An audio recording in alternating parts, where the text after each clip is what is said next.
ਹਮ ਨਾ ਸਕਤ ਕਰ ਸਿਫਤ ਤੁਮਾਰੀ, ਆਪ ਲਿਹੋ ਤੁਮ ਕਥਾ ਸੁਧਾਰੀ। ਸਤਿਨਾਮ ਸ੍ਰੀ ਵਾਹਿਗੁਰੂ ਸਾਹਿਬ ਜੀਓ। ਚੌਪਈ। ਜਹ ਦਰਵੇਸ਼ ਕਿਨ ਪੁੰਨ ਮਿਲਾਨੇ, ਚਲਹਿ ਸ਼ਰਾ ਮਹਿ ਜੋ ਬਹੁਮਾਨੇ।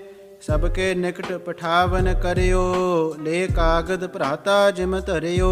ਵਾਹਿਗੁਰੂ ਜੀ ਕਾ ਖਾਲਸਾ ਵਾਹਿਗੁਰੂ ਜੀ ਕੀ ਫਤਿਹ। ਗੁਰੂ ਕੀ ਸਾਜੀ ਨਵਾਜੀ, ਗੁਰੂ ਰੂਪ ਗੁਰੂ ਖਾਲਸਾ ਸਾਧ ਸੰਗਤ ਜੀ, ਆਪ ਜੀ ਅਤਿਅੰਤ ਵਡਭਾਗੇ ਹੋ ਜੋ ਮਹਾਰਾਜ ਸੱਚੇ ਪਾਤਸ਼ਾਹ ਜੀ ਸ੍ਰੀ ਗੁਰੂ ਗ੍ਰੰਥ ਸਾਹਿਬ ਜੀ ਦੇ ਪਵਿੱਤਰ ਚਰਨਾਂ 'ਚ ਸੰਧਿਆ ਦੇ ਦੀਵਾਨਾਂ ਦੀਆਂ ਹਾਜ਼ਰੀਆਂ ਭਰ ਕੇ ਅੰਮ੍ਰਿਤਮਈ ਗੁਰੂ ਕੀ ਬਾਣੀ ਦੇ ਪਾਠ ਕੀਰਤਨ ਦਾ ਆਨੰਦ ਮਾਣ ਰਹੇ ਸੀ। ਆਓ ਹੁਣ ਸਤਿਗੁਰੂ ਮਹਾਰਾਜ ਗੁਰੂ ਹਰਿਰਾਏ ਸਾਹਿਬ ਜੀ ਦੇ ਚਰਨਾਂ 'ਚ ਸਿਰ ਝੁਕਾਈਏ। ਸਤਿਗੁਰਾਂ ਦੇ ਸਮੇਂ ਦਾਰਾ ਸ਼ਿਕੋਹ ਦੀ ਸ਼ਹਾਦਤ ਹੋਈ ਸੀ, ਉਸ ਦੀ ਕਥਾ ਸਰਵਣ ਕਰੀਏ। ਮੁਤੱਸ਼ਬੀ ਔਰੰਗਜ਼ੇਬ ਪਾਪੀ ਨੇ ਜੋ ਪਾਪ ਕੀਤੇ ਹਨ, ਜੋ ਜ਼ੁਲਮ ਕੀਤੇ ਹਨ, ਜੋ ਅਤਿਆਚਾਰ ਕੀਤੇ ਹਨ, ਉਹਨਾਂ ਦੀ ਲਿਸਟ ਬੜੀ ਲੰਮੀ ਹੈ। ਉਸ ਨੇ ਆਪਣੇ ਭਰਾਵਾਂ ਨੂੰ ਵੀ ਨਹੀਂ ਬਖਸ਼ਿਆ, ਆਪਣੇ ਪਿਓ ਨੂੰ ਵੀ ਕੈਦ ਕਰ ਲਿਆ, ਔਰ ਦਾਰਾ ਸ਼ਿਕੋਹ ਨੂੰ ਕੈਦ ਕਰਕੇ ਉਹ ਜਦੋਂ ਦਿੱਲੀ ਲੈ ਗਏ, ਹਾਥੀ 'ਤੇ ਬਿਠਾ ਕੇ ਬੜੇ ਤਕਲੀਫਾਂ ਦੁੱਖ ਦਿੱਤੇ, ਔਰ ਅਖੀਰ ਵਿੱਚ ਔਰੰਗਜ਼ੇਬ ਨੇ ਦਾਰਾ ਸ਼ਿਕੋਹ ਨੂੰ ਮਾਰ ਮੁਕਾਉਣ ਦੀ ਸੋਚੀ ਹੈ। ਕੈਦ ਵਿੱਚ ਰੱਖ ਲੈਂਦਾ ਤਾਂ ਵੀ ਦਾਰਾ ਸ਼ਿਕੋਹ ਨੇ ਉਸ ਨੂੰ ਕੁਛ ਨਹੀਂ ਸੀ ਕਹਿਣਾ, ਕਿਉਂਕਿ ਦਾਰਾ ਸ਼ਿਕੋਹ ਰਾਜ ਭਾਗ ਵੱਲੋਂ, ਦੁਨਿਆਵੀ ਮਾਣ ਵਡਿਆਈਆਂ ਵੱਲੋਂ, ਇਹਨਾਂ ਗੱਲਾਂ ਵੱਲੋਂ ਨਿਰਲੇਪ ਸੀ। ਪਰੰਤੂ ਸਾਧ ਸੰਗਤ ਜੀ, ਪਾਪੀ ਕੇ ਮਾਰਨੇ ਕੋ ਪਾਪ ਮਹਾਬਲੀ ਹੈ। ਪਾਪੀ ਸੀ ਔਰੰਗਜ਼ੇਬ, ਉਸ ਕੋਲੋਂ ਦਾਰਾ ਸ਼ਿਕੋਹ ਦੀ ਜ਼ਿੰਦਗੀ ਵੀ ਬਰਦਾਸ਼ਤ ਨਹੀਂ ਹੋਈ। ਭਾਵੇਂ ਦਾਰਾ ਸ਼ਿਕੋਹ ਨੇ ਰਾਜ ਭਾਗ ਲਈ, ਹੁਣ ਕੋਈ ਚਾਰਾ ਜੋਈ ਨਹੀਂ ਸੀ ਕਰਨੀ, ਉਹਨੇ ਤਾਂ ਰੱਬ ਦੀ ਬੰਦਗੀ ਕਰਨੀ ਸੀ। ਭਾਵੇਂ ਉਹਨੂੰ ਖੁੱਲ੍ਹਾ ਛੱਡ ਦਿੰਦਾ, ਭਾਵੇਂ ਕੈਦ ਵਿੱਚ ਵੀ ਰੱਖ ਛੱਡਦਾ, ਪਰ ਨਹੀਂ, ਔਰੰਗਜ਼ੇਬ ਨੂੰ ਸੀ ਮੈਂ ਇਸ ਨੂੰ ਖਤਮ ਕਰ ਦਿਆਂ ਤਾਂ ਕਿ ਮੇਰਾ ਕੋਈ ਵੀ ਵਿਰੋਧੀ ਨਾ ਬਚੇ। ਜਿਹੜਾ ਮੇਰੇ ਨਾਲ ਵਿਚਾਰਾਂ ਦੀ ਸਾਂਝ ਨਹੀਂ ਰੱਖਦਾ ਉਹ ਜਿੰਦਾ ਹੀ ਨਹੀਂ ਰਹਿ ਸਕਦਾ। ਆਪਣੇ ਤੋਂ ਆਪੋਜਿਟ ਵਿਚਾਰਾਂ ਨਾਲ ਜਿਹੜਾ ਈਰਖਾਬਾਜ਼ੀ ਹੈ, ਇਹ ਇੱਕ ਸਾਧ ਸੰਗਤ ਜੀ ਮਨੁੱਖ ਦੀ ਸਭ ਤੋਂ ਘਟੀਆ ਬਿਰਤੀ ਹੈ। ਅਸੀਂ ਚਾਹੁੰਦੇ ਹਾਂ ਬਸ ਜਿਹੜੇ ਮੇਰੇ ਵਿਚਾਰ ਹਨ ਇਹੀ ਰਹਿਣੇ ਚਾਹੀਦੇ ਹੈ। ਦੂਸਰੇ ਦੀ ਵਿਚਾਰਧਾਰਾ, ਦੂਸਰੇ ਦੀ ਫਿਲਾਸਫੀ, ਦੂਸਰੇ ਦਾ ਸਿਧਾਂਤ ਨਹੀਂ ਦਿਖਣਾ ਚਾਹੀਦਾ। ਇਸ ਕੱਟੜਵਾਦ ਨੇ ਦੁਨੀਆ ਵਿੱਚ ਬੜੇ ਖੂਨੋ ਖਰਾਬੇ, ਕਤਲੋ ਗਾਰਤ ਅਤੇ ਦੰਗੇ ਫਸਾਦ ਕਰਾਏ ਹਨ। ਲੱਖਾਂ ਕਰੋੜਾਂ ਲੋਕ ਇਸੇ ਗੱਲ ਕਰਕੇ ਕਤਲ ਹੁੰਦੇ ਰਹੇ ਹਰ ਸਦੀ ਵਿੱਚ। ਜਦੋਂ ਦੀ ਦੁਨੀਆ ਬਣੀ ਹੈ, ਜੰਗਾਂ ਯੁੱਧਾਂ ਵਿੱਚ ਮੇਨ ਕਾਰਨ ਇਹੀ ਸੀ ਵੀ ਜੋ ਮੈਂ ਕਹਿੰਦਾ ਹਾਂ ਮੇਰੀ ਗੱਲ ਠੀਕ ਹੈ ਅਤੇ ਦੂਜੇ ਦੀ ਗਲਤ ਹੈ। ਇੱਥੋਂ ਲੜਾਈ ਹੁੰਦੀ ਹੈ। ਮੁਸਲਮਾਨਾਂ ਦੇ ਵਿੱਚ ਸ਼ੀਆ ਸੁੰਨੀ ਦੀ ਲੜਾਈ ਵੀ ਇਸੇ ਕਾਰਨ ਹੋਈ ਹੈ। ਦੂਸਰੇ ਧਰਮਾਂ ਵਿੱਚ ਜਿੰਨੇ ਵੀ ਸੰਸਾਰ ਦੇ ਵਿੱਚ ਹਨ, ਉਹ ਲੜਾਈ ਖੂਨੋ ਖਰਾਬੇ ਤੱਕ ਪਹੁੰਚ ਜਾਂਦੀ, ਕਤਲੋ ਗਾਰ ਤੱਕ ਪਹੁੰਚ ਜਾਂਦੀ ਹੈ ਜਦੋਂ ਵਿਚਾਰਧਾਰਾ ਦਾ ਮਤਭੇਦ ਹੋ ਜਾਂਦਾ ਹੈ।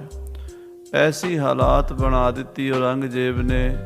ਉਸ ਨੇ ਆਪਣੇ ਵਿਰੋਧੀ ਕਤਲ ਕੀਤੇ, ਜਿਨ੍ਹਾਂ ਵਿੱਚ ਸਰਮਦ ਵਰਗੇ ਫਕੀਰਾਂ ਦਾ ਵੀ ਜ਼ਿਕਰ ਆਏਗਾ। ਆਪਾਂ ਅੱਗੇ ਕਥਾ ਸੁਣਨੀ ਹੈ।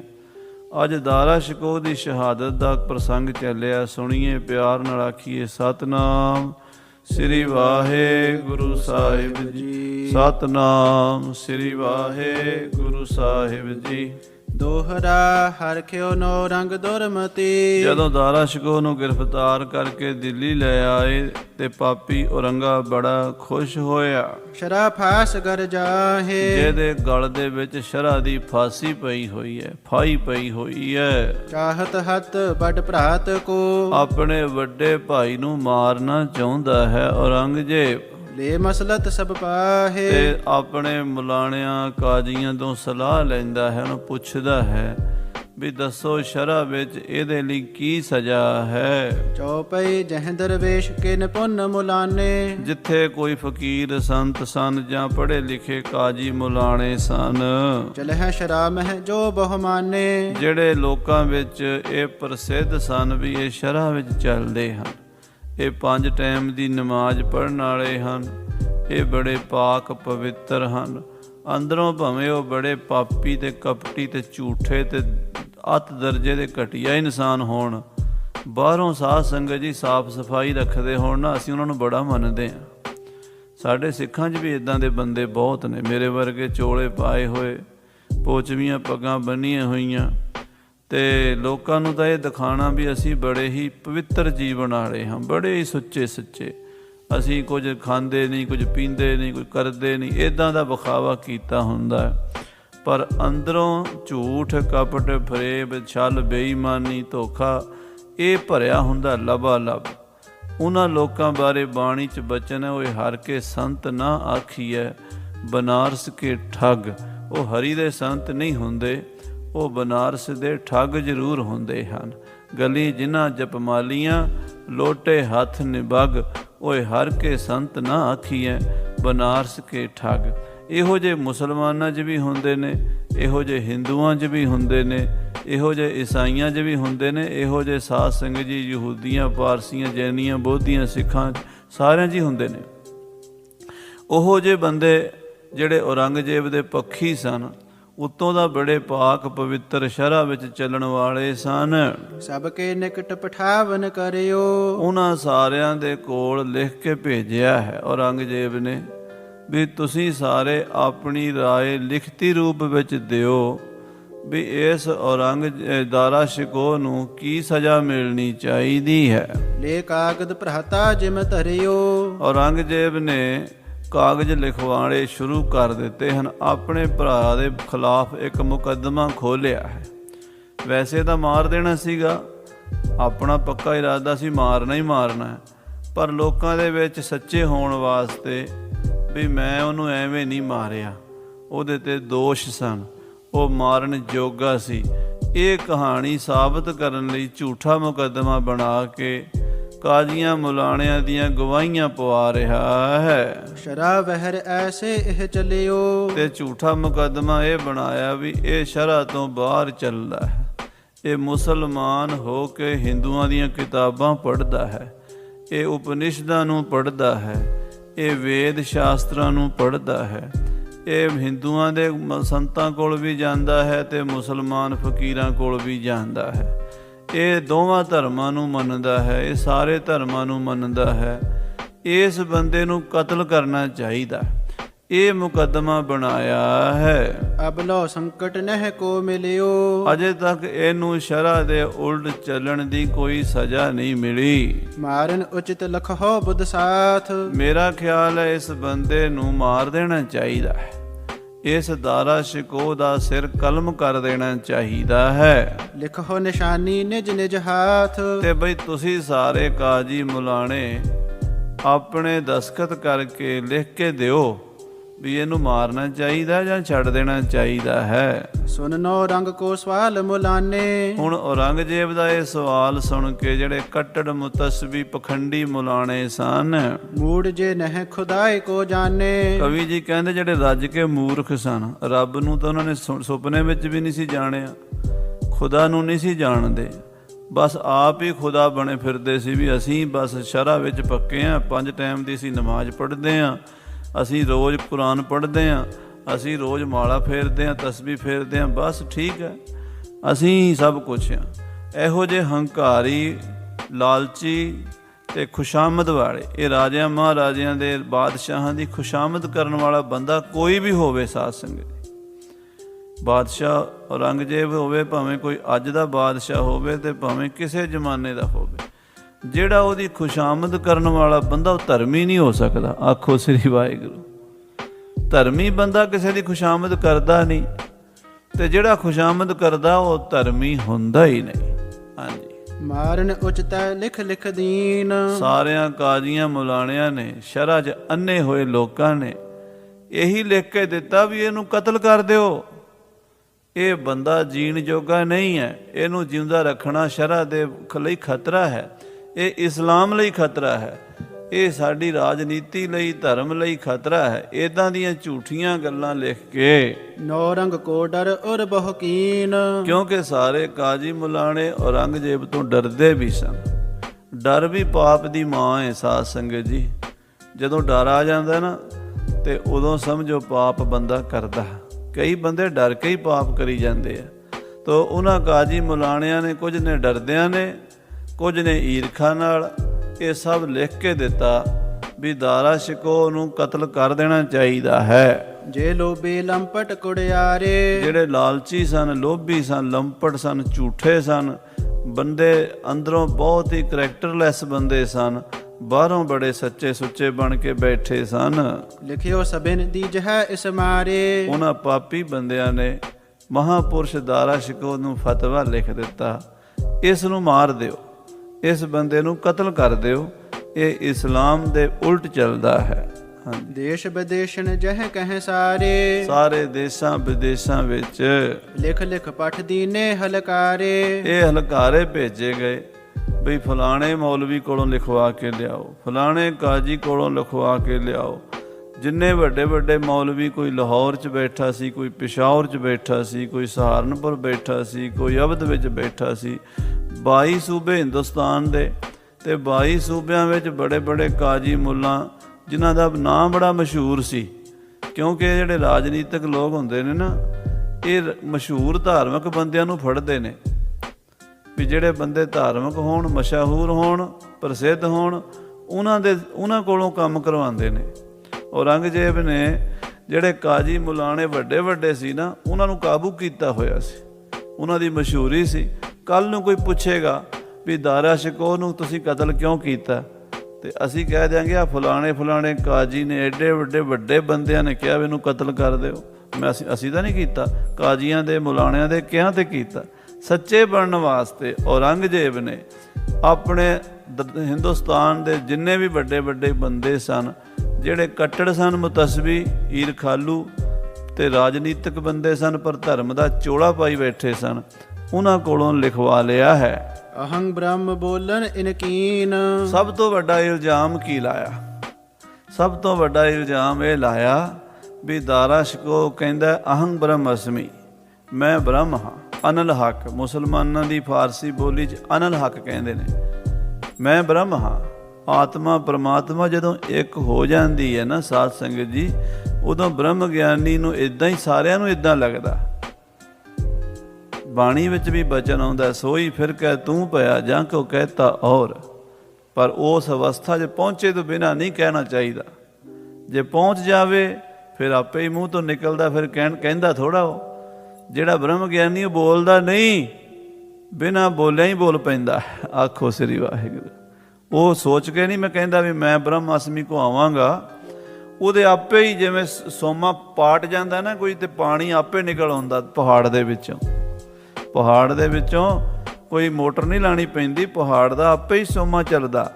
ਬ੍ਰਹਮ ਗਿਆਨੀ ਦੇ ਮੂੰਹ ਤੋਂ ਆਪੇ ਹੀ ਨਿਕਲਦਾ, ਅਹੰ ਬ੍ਰਹਮ ਅਸਮੀ ਅਨਲ ਹੱਕ, ਮੈਂ ਬ੍ਰਹਮ ਹਾਂ।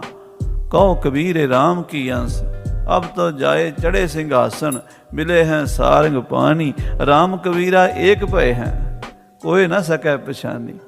ਦਾਰਾ ਸ਼ਿਕੋਹ ਉੱਥੇ ਪਹੁੰਚ ਗਿਆ ਸੀ ਤੇ ਉਹ ਕਹਿੰਦਾ ਸੀ ਅਹੰ ਬ੍ਰਹਮ ਅਸਮੀ, ਮੈਂ ਬ੍ਰਹਮ ਹਾਂ।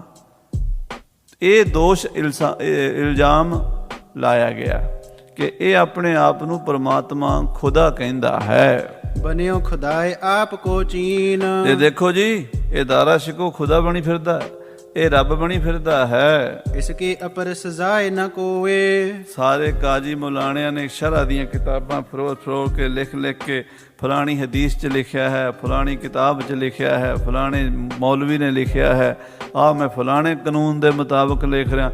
ਲੰਮੀਆਂ ਚੌੜੀਆਂ ਫਾਈਲਾਂ ਤਿਆਰ ਕਰਤੀਆਂ। ਸਾਰਿਆਂ ਨੇ ਦੋਸ਼ ਇੱਕੋ ਹੀ, ਬਈ ਇਹ ਰੱਬ ਬਣਦਾ ਹੈ, ਆਪਣੇ ਆਪ ਨੂੰ ਖੁਦਾ ਬਣਦਾ ਹੈ। ਹੱਥ ਸ਼ਮਸ਼ੇਰ ਪ੍ਰਾਨ ਦੇਹੁ ਖੋਏ। ਇਹਦਾ ਗਰਦਨ ਤਲਵਾਰ ਨਾਲ ਇਹਦੀ ਲਾ ਦਿਓ, ਇਹਦਾ ਸਿਰ ਲਾ ਦਿਓ, ਕਲਮ ਕਰ ਦਿਓ ਇਸ ਦਾ ਸਿਰ। ਅਰਥੀ ਗਨ ਦਰਵੇਸ਼ ਮੁਲਾਨੇ। ਸਾਧ ਸੰਗਤ ਜੀ, ਜਿਹੜੇ ਵੱਡੇ ਵੱਡੇ ਮੁਲਾਣੇ ਸਨ, ਬੜੇ ਬੜੇ ਫਕੀਰ ਜਿਹੜੇ ਕੱਟੜ ਸਨ, ਸਾਰਿਆਂ ਤੋਂ ਲਿਖਵਾ ਲਿਆ ਗਿਆ। ਲਿਖ ਲਿਖ ਦੀਨ ਤਰਾਸ ਕੋ ਮਾਨੇ। ਕਈਆਂ ਨੇ ਤਾਂ ਡਰ ਕੇ ਹੀ ਲਿਖ ਦਿੱਤਾ ਵੀ ਔਰੰਗਜ਼ੇਬ ਜਿਵੇਂ ਕਹਿੰਦਾ ਆਪਾਂ ਉਵੇਂ ਹੀ ਲਿਖ ਦਈਏ, ਆਪਾਂ ਕੀ ਲੈਣਾ। ਕਈ ਲੋਕ ਇਦਾਂ ਦੇ ਹੁੰਦੇ ਮੇਰੇ ਵਰਗੇ, ਉਹ ਕਹਿੰਦੇ ਆਪਾਂ ਆਪਣਾ ਟਾਈਮ ਟਪਾਈਏ, ਆਪਾਂ ਕੀ ਲੈਣਾ। ਤੇ ਜੇ ਕੁਝ ਬੰਦੇ ਹੁੰਦੇ ਆ ਜਿਹੜੇ ਹੁੰਦੇ ਹੀ ਵਿਰੋਧ ਵਿੱਚ ਨੇ, ਜਿਹੜੇ ਕੱਟੜ ਹੁੰਦੇ ਨੇ, ਮੁਤੱਸਬੀ ਹੁੰਦੇ ਨੇ, ਉਹਨਾਂ ਨੇ ਤਾਂ ਲਿਖਣਾ ਹੀ ਸੀਗਾ। ਤੇ ਕਈ ਜਿਹੜੇ ਨਹੀਂ ਸੀ ਚਾਹੁੰਦੇ, ਡਰ ਦੇ ਮਾਰੇ ਉਹ ਵੀ ਲਿਖ ਗਏ। ਜੇ ਨਿਸ਼ੰਗ ਮਗ ਲਖਿਓ ਖੁਦਾਏ। ਪਰ ਸਾਰੇ ਨਹੀਂ ਹੁੰਦੇ ਪਾਪੀ, ਆਖੋ ਸ੍ਰੀ ਵਾਹਿਗੁਰੂ। ਪੰਜੇ ਉਂਗਲਾਂ ਇੱਕੋ ਜਿਹੀਆਂ ਨਹੀਂ ਹੁੰਦੀਆਂ। ਕੁਝ ਉਹ ਵੀ ਹੁੰਦੇ ਨੇ ਜਿਨ੍ਹਾਂ ਨੇ ਰੱਬ ਵੇਖਿਆ ਹੁੰਦਾ, ਜਿਨ੍ਹਾਂ ਨੇ ਰੱਬ ਦੇ ਰਸਤੇ ਤੇ ਤੁਰ ਕੇ ਬੰਦਗੀ ਕਰਕੇ ਉੱਚੀ ਅਵਸਥਾ ਪਾਈ ਹੁੰਦੀ ਹੈ। ਉਹਨਾਂ ਬੰਦਿਆਂ ਨੇ ਨਹੀਂ ਤਰਾਸ ਨੌ ਰੰਗ ਤੇ ਪਾਏ। ਉਹ ਔਰੰਗਜ਼ੇਬ ਤੋਂ ਡਰੇ ਨਹੀਂ। ਜਿਹੜੇ ਰੱਬ ਨਾਲ, ਖੁਦਾ ਨਾਲ, ਅੱਲਾ ਨਾਲ ਜੁੜ ਗਏ, ਉਹ ਬੰਦੇ ਤੋਂ ਕਿਉਂ ਡਰਨਗੇ। ਨਿਰਭਉ ਜਪੈ ਸਗਲ ਭਉ ਮਿਟੈ, ਪ੍ਰਭ ਕਿਰਪਾ ਤੇ ਪ੍ਰਾਣੀ ਛੁਟੈ। ਉਹ ਔਰੰਗਜ਼ੇਬ ਤੋਂ ਨਹੀਂ ਡਰੇ ਜਿਨ੍ਹਾਂ ਦੇ ਅੰਦਰ ਉਸ ਅਕਾਲ ਪੁਰਖ ਨੇ ਕਿਰਪਾ ਕੀਤੀ ਸੀ, ਜੋਤ ਦਾ ਪ੍ਰਕਾਸ਼ ਹੋਇਆ ਸੀ।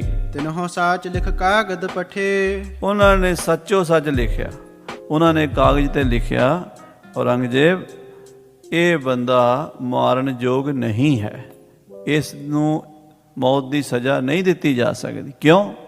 ਕਿਉਂਕਿ ਇਹ ਬੰਦਾ ਖੁਦਾ ਦੇ ਰਾਹ ਤੇ ਤੁਰਿਆ ਹੋਇਆ, ਇਹ ਅੱਲਾ ਦੀ ਜਾਤ ਬਣ ਗਿਆ ਹੈ।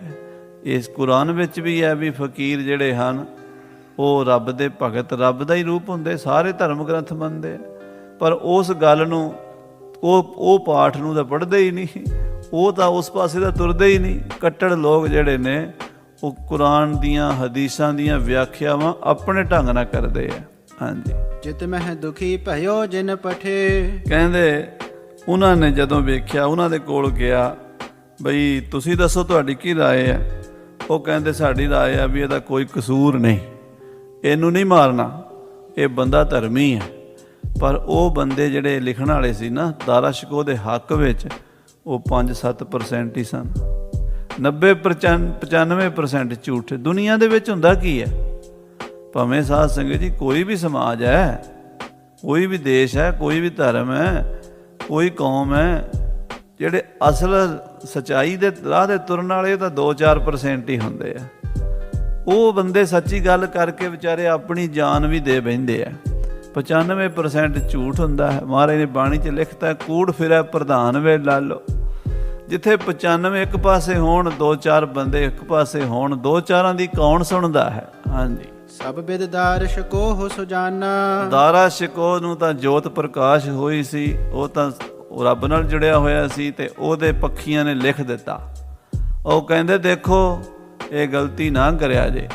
ਔਰੰਗਜ਼ੇਬ ਦਾਰਾ ਸ਼ਿਕੋਹ ਤੇਰਾ ਭਰਾ ਬ੍ਰਹਮ ਗਿਆਨੀ ਹੈ, ਉਹਨੂੰ ਅੱਲਾ ਦੀ, ਖੁਦਾ ਦੀ ਜੋਤ ਦਾ ਪਤਾ ਲੱਗਾ ਹੈ, ਉਸਨੇ ਉਸ ਖੁਦਾ ਨੂੰ ਵੇਖਿਆ ਹੈ। ਹਾਂਜੀ, ਪ੍ਰਾਨ ਹਾਨ ਕੇ ਉਚਿਤ ਨਾ ਜਾਣਾ। ਇਹੋ ਜਿਹੇ ਬ੍ਰਹਮ ਗਿਆਨੀ ਨੂੰ ਮਾਰ ਦੇਣਾ ਯੋਗ ਨਹੀਂ, ਉਚਿਤ ਨਹੀਂ ਹੈ। ਜੋ ਜਿਸ ਕੋ ਹੋਵੈ ਦੁਖਦਾਈ। ਹਾਂ, ਜਿਹਨੂੰ ਜੋ ਚੀਜ਼ ਦੁਖਦਾਈ ਹੁੰਦੀ ਹੈ, ਸ਼ਰਾਬੀ ਚ ਸੋ ਉਚਿਤ ਸਜ਼ਾਈ। ਉਹ ਬੰਦੇ ਨੂੰ ਸਜ਼ਾ ਮਿਲਣੀ ਚਾਹੀਦੀ ਜਿਹੜਾ ਕਿਸੇ ਨੂੰ ਦੁੱਖ ਦਿੰਦਾ, ਕਿਸੇ ਨੂੰ ਮਾਰਦਾ ਹੈ, ਕਿਸੇ ਨਾਲ ਚੋਰੀ ਜਾਰੀ, ਠੱਗੀ, ਬੇਈਮਾਨੀ ਕਰਦਾ ਹੈ, ਕਿਸੇ ਦੀ ਧੀ ਭੈਣ, ਕਿਸੇ ਦੀ ਇੱਜ਼ਤ ਨੂੰ ਹੱਥ ਪਾਉਂਦਾ, ਉਹ ਬੰਦੇ ਨੂੰ ਮੌਤ ਸਜ਼ਾ ਸ਼ਰਅ ਵਿੱਚ ਲਿਖਿਆ ਹੈ, ਕੁਰਾਨ ਵਿੱਚ ਜਾਂ ਹਦੀਸਾਂ 'ਚ ਲਿਖਿਆ। ਚੋਰੀ ਕਰਦਾ ਹੈ, ਕੋਈ ਡਾਕਾ ਮਾਰਦਾ, ਕਿਸੇ ਦਾ ਹੱਕ ਮਾਰਦਾ, ਕਿਸੇ ਦੀ ਇੱਜ਼ਤ ਨੂੰ, ਕਿਸੇ ਦੇ ਮਾਲ ਧਨ ਨੂੰ, ਕਿਸੇ ਦੀ ਜਾਨ ਨੂੰ ਨੁਕਸਾਨ ਪਹੁੰਚਾਉਂਦਾ, ਉਸ ਬੰਦੇ ਨੂੰ ਮਾਰੋ। ਪਰ ਦਾਰਾ ਸ਼ਿਕੋਹ ਨੇ ਕੋਈ ਚੋਰੀ ਨਹੀਂ ਕੀਤੀ, ਕੋਈ ਝੂਠ ਕਪਟ ਨਹੀਂ ਕੀਤਾ, ਕਿਸੇ ਬੰਦੇ ਦਾ ਕਤਲ ਨਹੀਂ ਕੀਤਾ। ਦਾਰਾ ਸ਼ਿਕੋਹ ਨੇ ਕੋਈ ਇਸਲਾਮ ਦੇ ਧਰਮ ਦੇ ਕਾਨੂੰਨ ਦੇ ਖਿਲਾਫ ਕੰਮ ਨਹੀਂ ਕੀਤਾ, ਇਸ ਕਰਕੇ ਇਹਨੂੰ ਨਹੀਂ ਮਾਰਨਾ ਚਾਹੀਦਾ। ਲਿਖ ਵਿਰਲੇ ਸੰਤਨ ਭੇਜਾ। ਪਰ ਵਿਰਲੇ ਬੰਦਿਆਂ ਨੇ, 2-4% ਸੰਤਾਂ ਨੇ ਲਿਖ ਕੇ ਭੇਜੀ ਇਹ ਗੱਲ। ਉਹਨਾਂ ਚੰਗੇ ਬੰਦਿਆਂ ਨੇ ਆਪਣੀ ਰਾਏ ਦਿੱਤੀ ਵੀ ਦਾਰਾ ਸ਼ਿਕੋਹ ਬੇਕਸੂਰ ਹੈ। ਹਾਂਜੀ, ਜਿਸ ਪੜ ਦੁੱਖ ਜਨ ਫਟਤ ਕਰੇ ਜਾ। ਔਰੰਗਜ਼ੇਬ ਨੇ ਸਾਰੀਆਂ ਰਿਪੋਰਟਾਂ ਪੜ੍ਹੀਆਂ, ਸੰਤਾਂ ਦੀਆਂ ਰਿਪੋਰਟਾਂ ਸੁਣ ਕੇ ਕਾਲਜਾ ਪਾਟ ਗਿਆ, ਗੁੱਸਾ ਚੜ੍ਹ ਗਿਆ। ਕਹਿੰਦਾ ਇਹ ਕੌਣ ਨੇ ਜਿਹੜੇ ਦਾਰਾ ਸ਼ਿਕੋਹ ਦੇ ਹੱਕ 'ਚ ਬੋਲਦੇ ਨੇ। ਲਿਖਤ 300 ਅਪਰ 72। ਕਵੀ ਰਾਜ ਭਾਈ ਸੰਤੋਖ ਸਿੰਘ ਜੀ ਲਿਖਦੇ ਵੀ 372 ਫਾਈਲਾਂ ਆਈਆਂ, 372 ਲਿਖਤਾਂ ਆਈਆਂ, ਵੱਖਰੇ ਵੱਖਰੇ ਕਾਜੀ ਮੁਲਾਣਿਆਂ ਦੀਆਂ, ਸੰਤਾਂ ਦੀਆਂ, ਦਰਵੇਸ਼ਾਂ ਦੀਆਂ, ਫਕੀਰਾਂ ਦੀਆਂ, ਤਕੀਆਂ ਦੇ ਰਹਿਣ ਵਾਲੇ ਜਿਹੜੇ ਡੇਰੇਦਾਰ ਸੀ। ਸਾਧ ਸੰਗਤ ਜਿਹੜੇ ਸੂਫੀ ਫਕੀਰ ਨੇ, ਇਹਨਾਂ ਦੇ ਵੀ 12 ਫਿਰਕੇ ਨੇ। ਉਹਨਾਂ ਵਿੱਚ ਕੁਝ ਤਾਂ ਬੜੇ ਖੁੱਲ੍ਹੇ ਖਿਆਲਾਂ ਵਾਲੇ ਨੇ, ਜਿਵੇਂ ਸਾਈਂ ਸ਼ੇਖ ਫਰੀਦ ਜੀ ਮਹਾਰਾਜ ਹੋ ਗਏ, ਸਾਈਂ ਮੀਆਂ ਮੀਰ ਜੀ ਹੋ ਗਏ, ਸ਼ਰਮਤ ਜੀ ਹੋ ਗਏ। ਇਹ ਫਕੀਰ ਨਾ ਮੁਸਲਮਾਨ ਦਾ ਸਵਾਲ, ਨਾ ਹਿੰਦੂ ਦਾ, ਨਾ ਕਿਸੇ ਨਾਲ ਨਫ਼ਰਤ, ਨਾ ਕੱਟੜਤਾ, ਸਭ ਨਾਲ ਪ੍ਰੇਮ ਕਰਨਾ। ਧਰਮ ਦੀ ਕੱਟੜਤਾ ਨਹੀਂ, ਧਰਮ ਦੀ ਰੂਹਾਨੀਅਤ ਇਹਨਾਂ ਬੰਦਿਆਂ ਕੋਲ ਹੈ। ਦੂਜੇ ਪਾਸੇ ਨਕਸ਼ਬੰਦੀ ਸ਼ੇਖ ਅਹਿਮਦ ਸਰਹੰਦੀ ਵਰਗੇ, ਜਿਹਨੇ ਗੁਰੂ ਅਰਜਨ ਦੇਵ ਜੀ ਦੀ ਸ਼ਹਾਦਤ ਲਈ ਚਿੱਠੀ ਲਿਖੀ ਸੀ, ਅਜੇ ਵੀ ਪਈ ਹੈ। ਸਰਹੰਦ ਦਾ ਰਹਿਣ ਵਾਲਾ ਸੀ ਉਹ ਸ਼ੇਖ ਅਹਿਮਦ ਸਰਹੰਦੀ, ਆਪਣੇ ਆਪ ਨੂੰ ਸੂਫੀ ਕਹਾਉਂਦਾ ਸੀ ਅਤੇ ਨਕਸ਼ਬੰਦੀ ਫਿਰਕੇ ਦਾ ਉਹ ਮੁਖੀ ਵੀ ਸੀ। ਅਤੇ ਉਹ ਕਹਿੰਦਾ ਸੀ ਵੀ ਗੁਰੂ ਅਰਜਨ ਦੇਵ ਨੂੰ ਕਤਲ ਕਰਨਾ ਚਾਹੀਦਾ। ਜਦੋਂ ਗੁਰੂ ਅਰਜਨ ਦੇਵ ਜੀ ਸ਼ਹੀਦ ਹੋ ਗਏ, ਉਹਦੀ ਚਿੱਠੀ ਲਿਖੀ, ਉਹ 'ਚ ਮਿਲਦਾ, ਉਹ ਕਹਿੰਦਾ ਵੀ ਠੀਕ ਹੈ, ਗੁਰੂ ਅਰਜਨ ਦੇਵ ਕਾਫਰ ਮਾਰਿਆ ਗਿਆ, ਸਾਨੂੰ ਇਸ ਗੱਲ ਦੀ ਖੁਸ਼ੀ ਹੈ ਵੀ ਇਸਲਾਮ ਦੇ ਰਾਹ 'ਚ ਰੋੜਾ ਹਟ ਗਿਆ। ਸੋ ਸੂਫੀਆਂ ਵਿੱਚ ਵੀ ਕੱਟੜਪੰਥੀ ਜਮਾਤਾਂ ਵੀ ਸਨ ਅਤੇ ਖੁੱਲ੍ਹੇ ਖਿਆਲਾਂ ਵਾਲੀਆਂ ਜਮਾਤਾਂ ਵੀ ਸਨ। ਮੁਸਲਮਾਨਾਂ 'ਚ ਬਹੁਤ ਫਿਰਕੇ ਨੇ, ਬਹੁਤ ਕਿ ਕੌਮਾਂ ਨੇ ਉਹਨਾਂ ਦੀਆਂ। ਭਾਈ ਸਾਹਿਬ ਭਾਈ ਕਾਹਨ ਸਿੰਘ ਜੀ ਨਾਭਾ ਨੇ ਮਹਾਨ ਕੋਸ਼ ਵਿੱਚ ਤੁਸੀਂ ਪੜ੍ਹ ਲਓ ਮੁਸਲਮਾਨਾਂ ਦੇ ਫਿਰਕੇ, ਇਸਲਾਮ ਦੇ ਫਿਰਕੇ, ਉੱਥੇ ਤੁਸੀਂ ਦੇਖੋਗੇ 72 ਫਿਰਕੇ ਨੇ। ਅੱਗੇ ਉਹਨਾਂ ਦੇ ਫਿਰ 72 ਦੇ ਅੱਜ ਕੱਲ੍ਹ ਪਤਾ ਨਹੀਂ ਕਿੰਨੇ 7200 ਹੋ ਗਏ ਹੋਣਗੇ। ਗਾਂਹ ਦੀ ਗਾਂਹ ਫੈਲ ਜਾਂਦੇ, ਸਾਖਾ ਚੋਂ ਸਾਖਾ ਨਿਕਲਦੀਆਂ। ਰਹੋ ਵਿਚਾਰ, ਜਿਹੜੇ ਚੰਗੇ ਖਿਆਲਾਂ ਦੇ ਬੰਦੇ ਸਾਰਿਆਂ 'ਚ ਹੁੰਦੇ ਨੇ। ਚੰਗੇ ਬੰਦਿਆਂ ਨੇ ਲਿਖਿਆ, ਉਹਨਾਂ ਨੇ ਆਖਿਆ ਇਹ ਦਾਰਾ ਸ਼ਿਕੋ ਨੇਕ ਆਦਮੀ ਹੈ, ਇਸ ਨੂੰ ਕਤਲ ਕਰਨਾ ਸ਼ਰ੍ਹਾ ਦੇ ਅਨੁਸਾਰ ਗਲਤ ਹੈ। ਪਰ ਜਿਹੜੇ ਸੀਗੇ ਔਰੰਗਜ਼ੇਬ ਦੇ ਪੱਖੀ ਜਾਂ ਕੱਟੜ ਜਾਂ ਕਹਿ ਲਓ ਵੀ ਡਰਪੋਕ ਬੰਦੇ, ਉਹਨਾਂ ਸਾਰਿਆਂ ਨੇ ਲਿਖ ਦਿੱਤਾ ਕਿ ਦਾਰਾ ਸ਼ਿਕੋ ਦੀ ਗਰਦਨ ਕਤਲ ਕਰ ਦੇਣੀ ਚਾਹੀਦੀ ਹੈ। ਜਹ ਕਹਿ ਤੇ ਭੇਜੇ ਕਹਿ ਉੱਤਰ, ਥਾਂ ਥਾਂ ਤੋਂ ਉੱਤਰ ਲਿਖ ਕੇ ਆਏ। 372 ਜਵਾਬ ਆਏ ਸਨ। ਬੇਮੁਹਤਾਜੇ ਸੰਤ ਜੇ ਪੂਰੇ, ਜਿਹੜੇ ਬੇਮੁਹਤਾਜ ਸੰਤ ਸਨ, ਜਿਹੜੇ ਰੱਬ ਨਾਲ ਜੁੜੇ, ਕਿਸੇ ਦੀ ਪਰਵਾਹ ਨਹੀਂ। ਔਰੰਗਜ਼ੇਬ ਆਪਣੇ ਘਰ ਹੋਵੇਗਾ, ਅਸੀਂ ਕੀ ਲੈਣਾ। ਉਹੋ ਜਿਹੇ ਬੰਦੇ, ਉਹਨਾਂ ਨੇ ਲਿਖ ਕੇ ਦਿੱਤਾ ਸਾਫ਼ ਵੀ ਦਾਰਾ ਸ਼ਿਕੋ ਬੇਕਸੂਰ ਹੈ। ਤਿਨਹੋ ਨਾ ਲਿਖਿਓ ਕਹਿਓ ਤਿਸ ਕੂਰੇ, ਉਹਨਾਂ ਨੇ ਨਹੀਂ ਲਿਖਿਆ ਉਹਨੂੰ ਮਾਰਨ ਬਾਰੇ, ਉਹਨਾਂ ਨੇ ਔਰੰਗਜ਼ੇਬ ਨੂੰ ਝੂਠਾ ਕਿਹਾ। ਔਰੰਗਜ਼ੇਬ ਤੂੰ ਗਲਤ ਹੈ, ਦਾਰਾ ਸ਼ਿਕੋ ਠੀਕ ਹੈ। ਮਹਾ ਦੁਸ਼ਟ ਹੋਇਓ ਚਾਹੇ ਸਾਚਾ, ਪਰ ਪਾਪੀ ਔਰੰਗਾ ਦੁਸ਼ਟ ਸੀਗਾ, ਸੱਚਾ ਬਣਨਾ ਚਾਹੁੰਦਾ ਸੀ। ਇਹੋ ਜਿਹੇ ਲੋਕ ਜਿਹੜੇ ਨੇ ਬੋਲਦੇ ਝੂਠ ਨੇ, ਚੋਲਾ ਸੱਚ ਦਾ ਪਾ ਲੈਂਦੇ ਨੇ। ਝੂਠ ਬੋਲਣਾ ਤੇ ਸੱਚੇ ਬਣ ਕੇ ਬੋਲਣਾ, ਵੀ ਸੱਚੇ ਸਾਬਤ ਹੋਈਏ। ਔਰੰਗਾ ਸੱਚਾ ਹੋਣਾ ਚਾਹੁੰਦਾ ਲੋਕਾਂ ਦੇ ਸਾਹਮਣੇ। ਲਿਖਿਓ ਸ਼ਰੀਨ ਕੋ ਸਭ ਬਾਚਾ, ਜਿਹੜੇ ਸ਼ਰ੍ਹਾ ਦੇ ਬਹੁਤੇ ਕੱਟੜ ਬੰਦੇ ਸਨ, ਜਿਨ੍ਹਾਂ ਨੇ ਲਿਖਿਆ ਸੀ ਵੀ ਔਰੰਗਜ਼ੇਬ ਨੂੰ ਮਾਰ ਦਈਏ, ਦਾਰਾ ਸ਼ਿਕੋ ਨੂੰ ਕਤਲ ਕਰ ਦਈਏ, ਔਰੰਗਜ਼ੇਬ ਇਹਨੂੰ ਤੂੰ ਕਤਲ ਕਰ ਸਕਦਾ, ਉਹਨਾਂ ਦੀ ਲਿਖਤ ਨੂੰ ਉੱਪਰ ਰੱਖ ਲਿਆ। ਅਤੇ ਜਿਨ੍ਹਾਂ ਨੇ ਲਿਖਿਆ ਸੀ ਵੀ ਦਾਰਾ ਸ਼ਿਕੋ ਨੂੰ ਨਹੀਂ ਮਾਰਨਾ ਚਾਹੀਦਾ, ਉਹਨੂੰ ਰਿਜੈਕਟ ਕਰ ਦਿੱਤਾ। ਹਾਂਜੀ, ਜਿਨਹੋ ਜਥਾਰਤ ਬਾਕ ਬਖਾਨੇ, ਜਿਹੜੇ ਵਚਨ ਸੱਚੇ ਸੰਤਾਂ ਨੇ ਕਹੇ ਸਨ, ਮਹਾਂਪੁਰਸ਼ਾਂ ਨੇ, ਪੱਖੀ ਦਾਰ ਸ਼ਿਕੋ ਹੋ ਸੋ ਜਾਣੇ, ਉਹਨਾਂ ਬਾਰੇ ਇੰਨੀ ਗੱਲ ਕਹਿਤੀ ਵੀ ਇਹ ਤਾਂ ਦਾਰਾ ਸ਼ਿਕੋ ਦੇ ਪੱਖੀ ਹਨ। ਬਸ ਇਹ ਬੰਦੇ ਭਾਵੇਂ ਕਿੱਡੇ ਵੀ ਵਿਦਵਾਨ ਸਨ, ਕਿੱਡੇ ਮਹਾਂਪੁਰਸ਼ ਸਨ। ਸਾਧ ਸੰਗਤ ਜੀ, ਅੱਜ ਕੱਲ੍ਹ ਸਾਡੇ ਸਿੱਖਾਂ 'ਚ ਵੀ ਇਹੀ ਹੁੰਦਾ। ਕੋਈ ਜਿੱਡਾ ਮਰਜ਼ੀ ਵਿਦਵਾਨ ਹੋਵੇ, ਜਿੱਡਾ ਮਰਜ਼ੀ ਗਿਆਨੀ ਹੋਵੇ, ਜਿੱਡਾ ਮਰਜ਼ੀ ਸੰਤ ਭਗਤ ਹੋਵੇ, ਇੱਕੋ ਹੀ ਗੱਲ ਕਹਿ ਦੇਣੀ ਵੀ RSS ਦਾ ਬੰਦਾ। ਬਸ ਇਹਨਾਂ ਤੋਂ ਇੰਨਾ ਸਰੋਪਾ ਪਾ ਦਿਓ ਅਤੇ ਆਪੇ ਹੀ ਅੱਗੇ ਫਿਰ ਸੁਣਨ ਵਾਲੇ ਵੀ ਉਹੋ ਜਿਹੇ ਨੇ, ਉਹ ਵੀ ਕਹੀ ਜਾਣੇ ਹਾਂਜੀ RSS ਦਾ ਬੰਦਾ। ਪਰ ਇਹ ਨਹੀਂ ਪਤਾ ਵੀ RSS ਦੇ ਸਿਰ 'ਤੇ 2 ਸਿੰਘ ਨੇ ਜਾਂ 4 ਸਿੰਘ ਨੇ, ਵੀ RSS ਹੈ ਕੀ ਹੈ, ਕਿਸ ਬਲਾ ਨੂੰ RSS ਕਹਿੰਦੇ ਆ, ਇਹ ਨਹੀਂ ਪਤਾ। ਪੁੱਛੋ ਖਾ ਇਹਨਾਂ ਨੂੰ ਕੀ ਹੁੰਦੀ ਹੈ, ਦੱਸਣਾ ਕੋਈ ਨਹੀਂ ਕਿਸੇ ਨੇ। ਕਹਿ ਦੇਣਾ ਵੀ ਫਲਾਣਾ ਬੰਦਾ, ਉਹ ਯਾਰ ਉਹ ਦੂਜਾ ਉਹਨੂੰ ਕਹੀ ਜਾਂਦਾ, ਉਹ ਉਹਨੂੰ ਕਹੀ ਜਾਂਦਾ, ਪਤਾ ਕੋਈ ਨਹੀਂ। ਅਤੇ ਐਵੇਂ ਹੀ ਝੂਠੇ ਹੀ ਉਹ ਜਿਹੜੇ ਬੰਦੇ ਆਪਣੀ ਗੱਲ ਨਹੀਂ ਮੰਨਦੇ, ਜਿਹੜੇ ਸਾਡੇ ਨਾਲ ਸਹਿਮਤ ਨਹੀਂ ਹੁੰਦੇ, ਜਿਹੜੇ ਮੇਰੇ ਨਾਲ ਸਹਿਮਤ ਨਹੀਂ, ਉਹ ਬੰਦੇ ਗਲਤ ਹਨ। ਔਰੰਗਜ਼ੇਬ ਕਹਿੰਦਾ ਜਿਹੜੇ ਮੇਰੇ ਨਾਲ ਸਹਿਮਤ ਨਹੀਂ, ਉਹ ਦਾਰਾ ਸ਼ਿਕੋ ਦੇ ਪੱਖੀ ਹਨ। ਬਸ ਇਹ ਸੋਚ ਔਰੰਗਜ਼ੇਬ ਦੀ ਸੋਚ ਹੈ। ਆਖੋ ਸ੍ਰੀ ਵਾਹਿਗੁਰੂ। ਗੁਰੂ ਤੇਗ ਬਹਾਦਰ ਦੀ ਸੋਚ ਤੇ ਔਰੰਗਜ਼ੇਬ ਦੀ ਸੋਚ ਦਾ ਫਰਕ ਹੈ। ਅੱਜ ਸਾਡੇ ਵਿੱਚ ਔਰੰਗਜ਼ੇਬ ਦੀ ਸੋਚ ਆ ਰਹੀ ਹੈ, ਗੁਰੂ ਤੇਗ ਬਹਾਦਰ ਸਾਹਿਬ ਦੀ ਸੋਚ ਨਹੀਂ ਆ ਰਹੀ। ਔਰੰਗਜ਼ੇਬ ਦੀ ਸੋਚ ਹੈ ਮੈਂ ਠੀਕ ਹਾਂ, ਬਾਕੀ ਸਭ ਗਲਤ ਹੈ। ਗੁਰੂ ਤੇਗ ਬਹਾਦਰ ਸਾਹਿਬ ਦੀ ਸੋਚ ਹੈ ਵੀ ਹਰ ਇੱਕ ਇਨਸਾਨ ਵਿੱਚ ਰੱਬ ਦੀ ਜੋਤ ਹੈ। ਉਹਦੀ ਗੱਲ ਸੁਣੋ, ਜਿਹੜੀ ਤੁਹਾਨੂੰ ਚੰਗੀ ਲੱਗਦੀ ਅੰਗੀਕਾਰ ਕਰੋ, ਜਿਹੜੀ ਨਹੀਂ ਲੱਗਦੀ ਤੁਸੀਂ ਨਹੀਂ ਕਰ ਸਕਦੇ ਨਾ ਕਰੋ, ਪਰ ਕਿਸੇ ਗੱਲ ਨੂੰ ਤੁਸੀਂ ਰਿਜੈਕਟ ਨਹੀਂ ਕਰ ਸਕਦੇ। ਦਾਰਾ ਸ਼ਿਕੋ ਦੇ ਪੱਖੀ ਨੇ ਇਹ ਬੰਦੇ, ਇਹਨਾਂ ਦੀ ਗੱਲ ਛੱਡੋ ਪਰੇ, ਇਹ ਕਹਿ ਕੇ ਰਿਜੈਕਟ ਕਰ ਦਿੱਤੀ ਗਈ ਹੈ। ਤਿਨ ਕੇ ਸਾਥ ਵਿਰੋਧ ਬਧਾਇਓ, ਉਹਨਾਂ ਦੇ ਨਾਲ ਵਿਰੋਧ ਵਧਾ ਲਿਆ ਹੈ। ਕੇਤਕ ਕੋ ਗਹਿ ਗਹਿ ਮਰਵਾਇਓ, ਤੇ ਕਈਆਂ ਨੂੰ ਫੜ ਫੜ ਕੇ ਸ਼ਹੀਦ ਕਰਾ ਦਿੱਤਾ, ਮਰਵਾ ਵੀ ਦਿੱਤਾ। ਜਿਨ੍ਹਾਂ ਨੇ ਲਿਖ ਕੇ ਦਿੱਤਾ ਸੀ ਨਾ ਵੀ ਦਾਰਾ ਸ਼ਿਕੋ ਨੂੰ ਨਾ ਮਾਰੋ, ਉਹਨਾਂ ਬੰਦਿਆਂ ਨੂੰ ਵੀ ਮਰਵਾਤਾ, ਕਿਸੇ ਬਹਾਨੇ ਮਰਵਾਤਾ। ਕਿਸੇ ਤੇ ਕੋਈ ਇਲਜ਼ਾਮ ਲਾਤਾ, ਕਿਸੇ ਨੂੰ ਬਦਨਾਮ ਕਰਤਾ, ਕਿਸੇ ਨੂੰ ਕਤਲ ਕਰਵਾਤਾ। ਉਹਨਾਂ ਬੰਦਿਆਂ ਦੀ ਛਾਂਟ ਕਰ ਲਈ ਵੀ ਇਹ ਬੰਦੇ ਦਾਰਾ ਸ਼ਿਕੋ ਦੇ ਪੱਖ 'ਚ ਬੋਲੇ ਸੀਗੇ। ਕਿਸੇ ਨੂੰ ਸਾਲ ਬਾਅਦ, ਕਿਸੇ ਨੂੰ 2 ਸਾਲ ਬਾਅਦ, ਕਿਸੇ ਨੂੰ 6 ਮਹੀਨੇ ਬਾਅਦ ਖਤਮ ਕਰਵਾਤਾ। ਇਹ ਬੰਦੇ ਨਹੀਂ ਜੀਣੇ ਚਾਹੀਦੇ। ਹਾਂਜੀ, ਸਰਮਦ ਨਾਮ ਏਕ ਦਰਵੇਸ਼, ਉਸ ਵੇਲੇ ਹਿੰਦੁਸਤਾਨ ਵਿੱਚ ਇੱਕ ਪਹੁੰਚੀ ਹੋਈ ਪਵਿੱਤਰ ਆਤਮਾ ਸ਼ਰਮਦ, ਉਹ ਇੱਕ ਫਕੀਰ ਸੀਗਾ ਜਿਹੜਾ ਦਿੱਲੀ ਦੇ ਵਿੱਚ ਰਹਿੰਦਾ ਸੀ, ਔਰ ਬਹੁਤ ਦੂਰੋਂ ਉਹਦਾ ਇਤਿਹਾਸ ਬੜਾ ਲੰਮਾ ਅੱਗੇ ਆਵੇਗਾ ਵੀ ਅਰਮੀਨੀਆ ਤੋਂ ਈਰਾਨ ਆਇਆ, ਈਰਾਨ ਤੋਂ ਪੰਜਾਬ ਆਇਆ, ਮੁਲਤਾਨ, ਹਿੰਦੁਸਤਾਨ, ਫਿਰ ਦੱਖਣ ਭਾਰਤ ਵਿੱਚ ਵੀ ਗਿਆ, ਫਿਰ ਦਿੱਲੀ 'ਚ ਆ ਕੇ ਰਹਿ ਗਿਆ।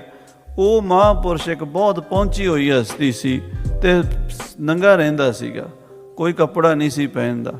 ਹਾਂਜੀ, ਰਹਿ ਪੁਰੀ ਮਹਿ ਮਸਤ ਵਿਸ਼ੇਸ਼, ਪੂਰਨ ਮਸਤ ਸਾਧੂ, ਮਸਤ ਮੌਲਾ ਸੀਗਾ, ਪੂਰਾ ਬ੍ਰਹਮ ਗਿਆਨੀ। ਔਰ ਸਾਧ ਸੰਗਤ ਜੀ, ਕੋਈ ਰੁਲਦਾ ਖਲਦਾ ਭੀਖ ਮੰਗਾ ਨਹੀਂ ਸੀਗਾ।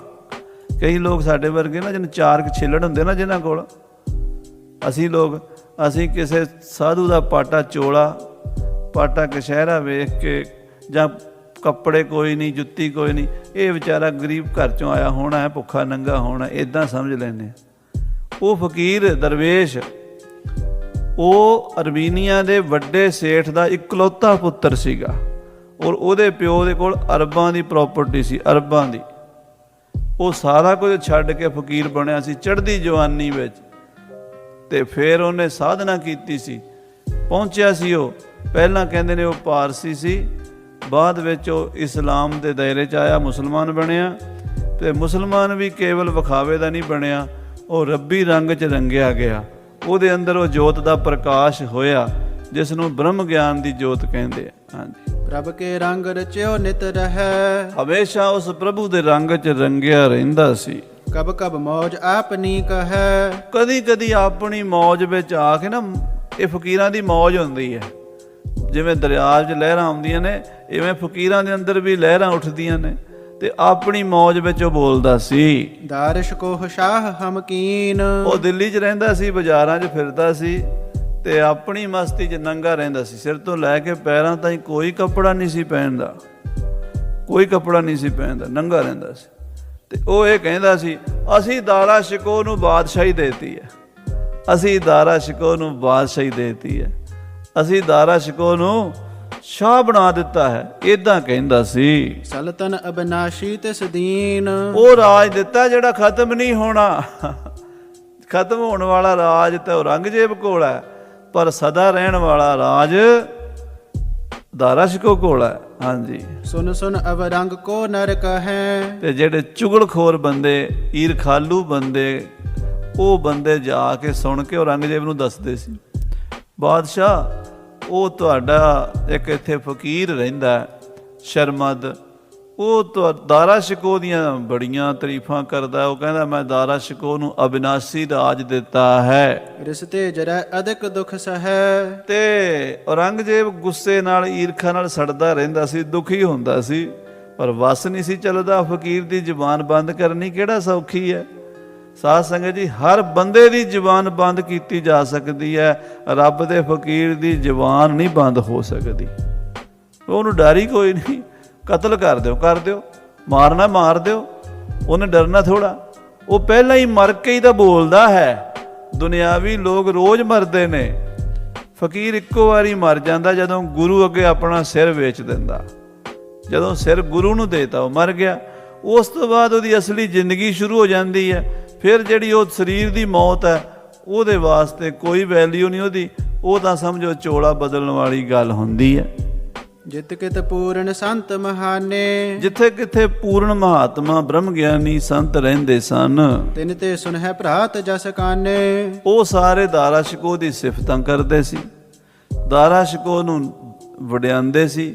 ਤੇ ਉਹਨਾਂ ਦੇ ਮੂੰਹ ਤੋਂ ਜਦੋਂ ਇਹ ਸੁਣਦਾ ਸੀ ਔਰੰਗਜ਼ੇਬ ਸੜ ਬਲ ਕੇ ਕੋਲਾ ਹੋ ਜਾਂਦਾ ਸੀ। ਪਾਏ ਕਸ਼ਟ ਕੋ ਚਿਤ ਰਿਸ ਪੀਨਾ, ਕਹਿੰਦੇ ਇਹਦੇ ਅੰਦਰ ਕਸ਼ਟ ਦੁੱਖ ਹਾਏ। ਦਾਰਾ ਸ਼ਿਕੋ ਦੀ ਇੰਨੀ ਤਾਰੀਫ ਹੁੰਦੀ ਹੈ, ਸਾਰੇ ਉਹਨੂੰ ਹੀ ਚੰਗਾ ਕਹਿੰਦੇ ਆ, ਮੈਨੂੰ ਕੋਈ ਚੰਗਾ ਨਹੀਂ ਕਹਿੰਦਾ। ਹਾਂਜੀ, ਤਬ ਦੁਰਮਤੀ ਹੁਕਮ ਕਰ ਦੀਨਾ। ਆਖੀਰ ਸੜਦੇ ਬਲਦੇ ਔਰੰਗਜ਼ੇਬ ਨੇ 372 ਫੈਲਾਂ ਪੜ੍ਹ ਕੇ ਉਹ ਮੁਕੱਦਮਾ ਕਲੋਜ਼ ਕੀਤਾ, ਉਹਦੇ ਲਈ ਲਾਸਟ ਫੈਸਲਾ ਸੁਣਾ ਦਿੱਤਾ। ਹਾਂਜੀ, ਰਾਸ਼ਬ ਪਰ ਚੜਾਏ ਲੈ ਜਾਵੋ, ਇਸ ਦਾਰਾ ਸ਼ਿਕੋ ਨੂੰ ਜੇਲ੍ਹ ਚੋਂ ਕੱਢੋ, ਖੋਤੇ ਤੇ ਬਿਠਾ ਕੇ ਲੈ ਜਾਓ। ਚੌਹਾਂ ਦਿਸ਼ਪੁਰ ਕੇ ਬਿਦਤ ਫਿਰਾਵੋ। ਤੇ ਸ਼ਹਿਰ ਦੇ 12 ਦਰਵਾਜ਼ੇ ਨੇ, ਲਾਹੌਰੀ ਦਰਵਾਜ਼ਾ ਹੈ, ਆਗਰੇ ਵਾਲਾ ਦਰਵਾਜ਼ਾ ਹੈ, ਇਸੇ ਤਰ੍ਹਾਂ ਹੋਰ ਪੂਰਬੀ ਪੱਛਮੀ ਦੱਖਣੀ ਦਰਵਾਜ਼ੇ 12 ਦਰਵਾਜ਼ਿਆਂ ਤੇ ਖੋਤੇ ਤੇ ਬਿਠਾ ਕੇ ਘੁਮਾਓ, ਜਲੂਸ ਕੱਢੋ ਦਾਰਾ ਸ਼ਿਕੋ ਦਾ। ਸਭ ਉਮਰਾਵ ਆਦ ਜੇ ਲੋਕ, ਤੇ ਜਿਹੜੇ ਉਮਰਾਵ ਨੇ, ਜਿਹੜੇ ਅਫਸਰ ਨੇ, ਉਹਨਾਂ ਨੇ ਜਦੋਂ ਇਹ ਗੱਲ ਸੁਣੀ, ਸੁਨ ਕਰ ਬਿਸਮੇ ਧਰ ਔਰ ਸ਼ੋਕ, ਉਹ ਸਾਰੇ ਹੈਰਾਨ ਹੋ ਗਏ, ਉਹ ਬੜੇ ਸ਼ੋਕਾਤੁਰ ਹੋਏ। ਚੰਗੇ ਬੰਦੇ ਵੀ ਹੁੰਦੇ ਆ, ਸਮਝਦਾਰ ਵੀ ਹੁੰਦੇ ਆ, ਕਚਹਿਰੀ ਵਿੱਚ ਬੇਵਕੂਫ ਵੀ ਹੁੰਦੇ ਆ ਤੇ ਸਮਝਦਾਰ ਵੀ ਹੁੰਦੇ ਆ। ਜਿਹੜੇ ਸਮਝਦਾਰ ਬੰਦੇ ਸੀ, ਕੁਝ ਅਕਲ ਵਾਲੇ ਸੀ, ਕਹਿ ਨਹਿ ਸਕਹਿ ਅਧਿਕ ਡਰ ਤਹਾਰੈ, ਉਹ ਵਿਚਾਰੇ ਸੋਚਾਂ 'ਚ ਪੈ ਗਏ। ਕਹਿੰਦੇ ਇਹ ਕੀ ਗੱਲ ਹੋ ਗਈ, ਤੂੰ ਕਤਲ ਕਰਨਾ ਉੱਦਾਂ ਕਰਾ ਦੇ। ਬਾਦਸ਼ਾਹ ਹਿੰਦੁਸਤਾਨ ਦਾ ਉਹਨੂੰ ਜਲੂਸ ਕੱਢਣਾ ਤੇ ਉਹ ਵੀ ਖੋਤੇ ਤੇ ਬਿਠਾ ਕੇ। ਖੋਤੇ ਤੇ ਬਿਠਾ ਕੇ ਤਾਂ ਕੋਈ ਬਹੁਤ ਵੱਡਾ ਕਿਸੇ ਨੇ ਕੋਈ ਗੁਨਾਹ ਕੀਤਾ ਹੋਵੇ, ਕਰੈਕਟਰ ਦੀ ਤਾਂ ਹੋਰ ਕੋਈ ਨੀਚ ਕੰਮ ਕੀਤਾ, ਉਹਨੂੰ ਭਾਵੇਂ ਬਿਠਾ ਦੇਣ, ਫਿਰ ਵੀ ਲੋਕ ਸੋਚਦੇ ਆ ਵੀ ਕਾਹਨੂੰ ਆਪਾਂ ਇੰਨੀ ਬੇਇੱਜ਼ਤੀ ਕਰਨੀ, ਤੇ ਤੇਰਾ ਵੱਡਾ ਭਰਾ ਹੈ, ਤੂੰ ਉਹਨੂੰ ਹੀ ਖੋਤੇ ਤੇ ਕਾਲਾ ਮੂੰਹ ਕਰਨ ਲੱਗਾ। ਇਹ ਗੱਲ ਜਦੋਂ ਉਹਨਾਂ ਨੇ ਵਿਚਾਰੀ, ਡਰ ਕੇ ਵਿਚਾਰੇ ਕਹਿ ਨਹੀਂ ਸਕਦੇ। ਹਾਂਜੀ, ਮਹਾਕੂਰ ਦੁਰਮਤੀ ਵਿਚਾਰੈ, ਕਿਤੇ ਇਹ ਕਰੂਰ ਪਾਪੀ ਦੁਸ਼ਟ ਸਾਨੂੰ ਹੀ ਨਾ ਖੋਤੇ ਤੇ ਬਿਠਾ ਦੇਵੇ ਨਾਲ, ਡਰਦੇ ਮਾਰੇ ਵਿਚਾਰੇ ਕਹਿ ਵੀ ਨਹੀਂ ਸਕਦੇ। ਤਉ ਕਿਨਹੁ ਸਾਹਸ ਕਰ ਪਹਾਰੀ। ਫਿਰ ਕੋਈ ਬੰਦਾ ਹੌਸਲੇ ਵਾਲਾ ਸੀ, ਕੋਈ ਵਜ਼ੀਰ, ਕੋਈ ਮੰਤਰੀ ਖਾਸ ਹੋਏਗਾ, ਕੋਈ ਬਾਦਸ਼ਾਹ ਦਾ ਨੇੜੇ ਦਾ, ਔਰੰਗਜ਼ੇਬ ਦਾ, ਉਹਨੇ ਹੌਸਲਾ ਕਰਕੇ ਨਾ ਦਿਲ ਦਲੇਰੀ ਕਰਕੇ ਗੱਲ ਸ਼ੁਰੂ ਕੀਤੀ। ਹੱਥ ਜੋੜ ਕਰ ਅਰਜ਼ ਉਚਾਰੀ, ਹੱਥ ਜੋੜ ਕੇ ਕਹਿਣ ਲੱਗਾ, ਹੈ ਬਾਦਸ਼ਾਹ ਔਰੰਗਜ਼ੇਬ, ਸ਼ਹਿਨਸ਼ਾਹ ਆਲਮਗੀਰ, ਤੁਸੀਂ ਬੜੇ ਸਿਆਣੇ ਹੋ, ਬੜੇ ਪੜ੍ਹੇ ਲਿਖੇ ਹੋ, ਬੜੇ ਵਿਦਵਾਨ ਹੋ, ਤੁਹਾਨੂੰ ਮੈਂ ਇੱਕ ਛੋਟਾ ਮੂੰਹ ਬੜੀ ਬਾਤ ਅਰਜ਼ ਕਰਦਾ ਹਾਂ। ਸ਼ਾਹੁਨ ਕੇ ਸੁਤ ਜੋਗ ਨ ਐਸੇ, ਦੇਖੋ ਤੁਸੀਂ ਬਾਦਸ਼ਾਹ ਹੋ ਤੇ ਦਾਰਾ ਸ਼ਿਕੋ ਤੁਹਾਡੇ ਪਿਓ ਦਾ ਪੁੱਤਰ, ਤੁਹਾਡਾ ਵੱਡਾ ਭਾਈ ਹੈ, ਇਹ ਰਿਵਾਜ ਪੁੱਠਾ ਨਾ ਪਾਓ, ਖੁਦਾ ਨਾ ਖਾਸਤਾ ਕੱਲ ਕਿਸੇ ਹੋਰ ਨਾਲ ਵੀ ਹੋ ਸਕਦੀ ਹੈ। ਬਾਦਸ਼ਾਹਾਂ ਦੇ ਪੁੱਤਰਾਂ ਨੂੰ ਖੋਤਿਆਂ ਤੇ ਨਹੀਂ ਬਿਠਾਇਆ ਜਾਂਦਾ। ਹਾਂਜੀ, ਹੁਕਮ ਦਿਓ ਰਾਸ਼ਬ ਕੋ ਜੈਸੇ, ਜੋ ਤੁਸੀਂ ਆਗਿਆ ਦਿੱਤੀ ਵੀ ਰਾਸ਼ਬ ਦੇ ਉੱਤੇ, ਰਾਸ਼ਬ ਖੋਤੇ ਨੂੰ ਕਹਿੰਦੇ ਆ, ਗਧੇ ਦੇ ਉੱਤੇ ਬਿਠਾ ਕੇ, ਰਾਸ਼ਬ ਦੇ ਉੱਤੇ ਬਿਠਾ ਕੇ ਜਲੂਸ ਕੱਢਣਾ, ਇਹ ਗਧੇ ਤੇ ਬਿਠਾ ਕੇ ਤੁਸੀਂ ਆਪਣੇ ਵੱਡੇ ਭਾਈ ਦਾ ਜਲੂਸ ਨਾ ਕੱਢੋ। ਨਹਿ ਕਬਹੂ ਇਹ ਭਈ ਅਗਾਰੀ, ਅੱਜ ਤੱਕ ਦੁਨੀਆ ਦੇ ਇਤਿਹਾਸ ਵਿੱਚ, ਦਿੱਲੀ ਦੇ ਇਤਿਹਾਸ ਵਿੱਚ ਇਦਾਂ ਹੋਇਆ ਨਹੀਂ। ਇਹ ਦਿੱਲੀ ਤਖਤ ਤੁਹਾਡੇ ਬਾਬਰ ਬਾਦਸ਼ਾਹ, ਤੁਹਾਡੇ ਵੱਡੇ ਦਾ ਹੈ, ਉਸ ਤੋਂ ਪਹਿਲਾਂ ਵੀ ਬੜੇ ਬਾਦਸ਼ਾਹ ਹੋਏ ਨੇ। ਇੱਥੇ 700 ਸਾਲ ਤੋਂ ਮੁਸਲਮਾਨੀ ਰਾਜ ਹੈ, ਪਰ ਕਦੀ ਕਿਸੇ ਬਾਦਸ਼ਾਹ ਨੇ ਇਸ ਤਰ੍ਹਾਂ ਆਪਣੇ ਭਰਾ ਨੂੰ ਜਾਂ ਵੱਡੇ ਕਿਸੇ ਬਾਦਸ਼ਾਹ ਨੂੰ, ਕਿਸੇ ਵੱਡੇ ਬੰਦੇ ਨੂੰ ਖੋਤੇ ਤੇ ਬਿਠਾ ਕੇ ਨਹੀਂ ਜਲੀਲ ਕੀਤਾ। ਠੀਕ ਹੈ, ਮਾਰਨਾ ਹੁੰਦਾ ਮਾਰ ਦਿਓ, ਮਾਰਨਾ ਤਾਂ ਤੁਸੀਂ ਹੈ, ਉਹ ਤੁਹਾਡੀ ਮਰਜ਼ੀ, ਪਰ ਮਾਰਨ ਤੋਂ ਪਹਿਲਾਂ ਬੰਦੇ ਨੂੰ ਇੰਨਾ ਤਾਂ ਨਾ ਕਰੋ ਵੀ ਤੁਸੀਂ ਉਹਨੂੰ ਖੋਤੇ ਤੇ ਬਿਠਾ ਕੇ ਜਲੂਸ ਕੱਢੋਗੇ। ਹਾਂਜੀ, ਬੇ ਮੇਰੇ ਜ਼ਿਆਦਾ ਲੈ ਹੋ ਵਿਚਾਰੀ, ਇਹ ਬੜੀ ਗਲਤ ਗੱਲ ਹੋਵੇਗੀ, ਇਹਦੇ ਨਾਲ ਤੁਹਾਡੀ ਬਦਨਾਮੀ ਹੋਵੇਗੀ। ਲੋਕ ਜਿਹੜੇ ਨੇ ਭਾਵੇਂ ਉੱਤੋਂ ਨਾ ਵੀ ਬੋਲਣ, ਘਰਾਂ ਦੇ ਵਿੱਚ ਅੰਦਰ ਖਾਤੇ ਚਰਚਾ ਛਿੜ ਜਾਏਗੀ ਵੀ ਔਰੰਗਜ਼ੇਬ ਨੇ ਵੱਡੇ ਭਰਾ ਨੂੰ ਬਹੁਤ ਜ਼ਿਆਦਾ ਜਲੀਲ ਕੀਤਾ, ਖੋਤੇ ਤੇ ਬਿਠਾ ਕੇ ਕੱਢਿਆ, ਇਹ ਬੜਾ ਮਾੜਾ ਕੰਮ ਹੈ। ਸੁਨ ਸਿਆਣਨ ਤੇ ਬਹੁਰ ਬਖਾਨਾ, ਕਹਿੰਦੇ ਸਿਆਣਿਆਂ ਬੰਦਿਆਂ ਨੇ ਜਦੋਂ ਇਦਾਂ ਆਖਿਆ, ਸਮਝਾਇਆ, ਥੋੜਾ ਜਿਹਾ ਦਿਮਾਗ 'ਚ ਗੱਲ ਆਈ, ਕਿਉਂਕਿ ਔਰੰਗਜ਼ੇਬ ਨੂੰ ਰਾਜਨੀਤੀ ਵੀ ਆਉਂਦੀ ਸੀ, ਇਹ ਇਹਦਾ ਪਤਾ ਸੀ ਵੀ ਜੇ ਮੈਂ ਹੁਣ ਇਹਨੂੰ ਖੋਤੇ ਤੇ ਬਿਠਾਉਂਦਾ ਲੋਕ ਨਿੰਦਾ ਕਰਨਗੇ ਤੇ ਲੋਕਾਂ ਦੇ ਮਨ 'ਚ ਮੇਰੇ ਵਾਸਤੇ ਹੋਰ ਨਫ਼ਰਤ ਬਣੇਗੀ। ਇਉਂ ਕਹਿਣ ਲੱਗਾ ਫਿਰ ਲੈ ਜਾਓ ਇਸ ਨੂੰ। ਜਾਏ ਚੜਾਵੋ ਘਰੀ ਮਹਾਨਾ। ਠੀਕ ਹੈ, ਹਾਥੀ ਤੇ ਚੜਾ ਕੇ ਲੈ ਜਾਓ ਤੇ ਹਾਥੀ ਤੇ ਬਿਠਾ ਕੇ ਦਿੱਲੀ ਦੇ ਦਰਵਾਜ਼ਿਆਂ ਤੇ ਘੁਮਾ ਕੇ ਤੇ ਕਤਲ ਕਰ ਦਿਓ।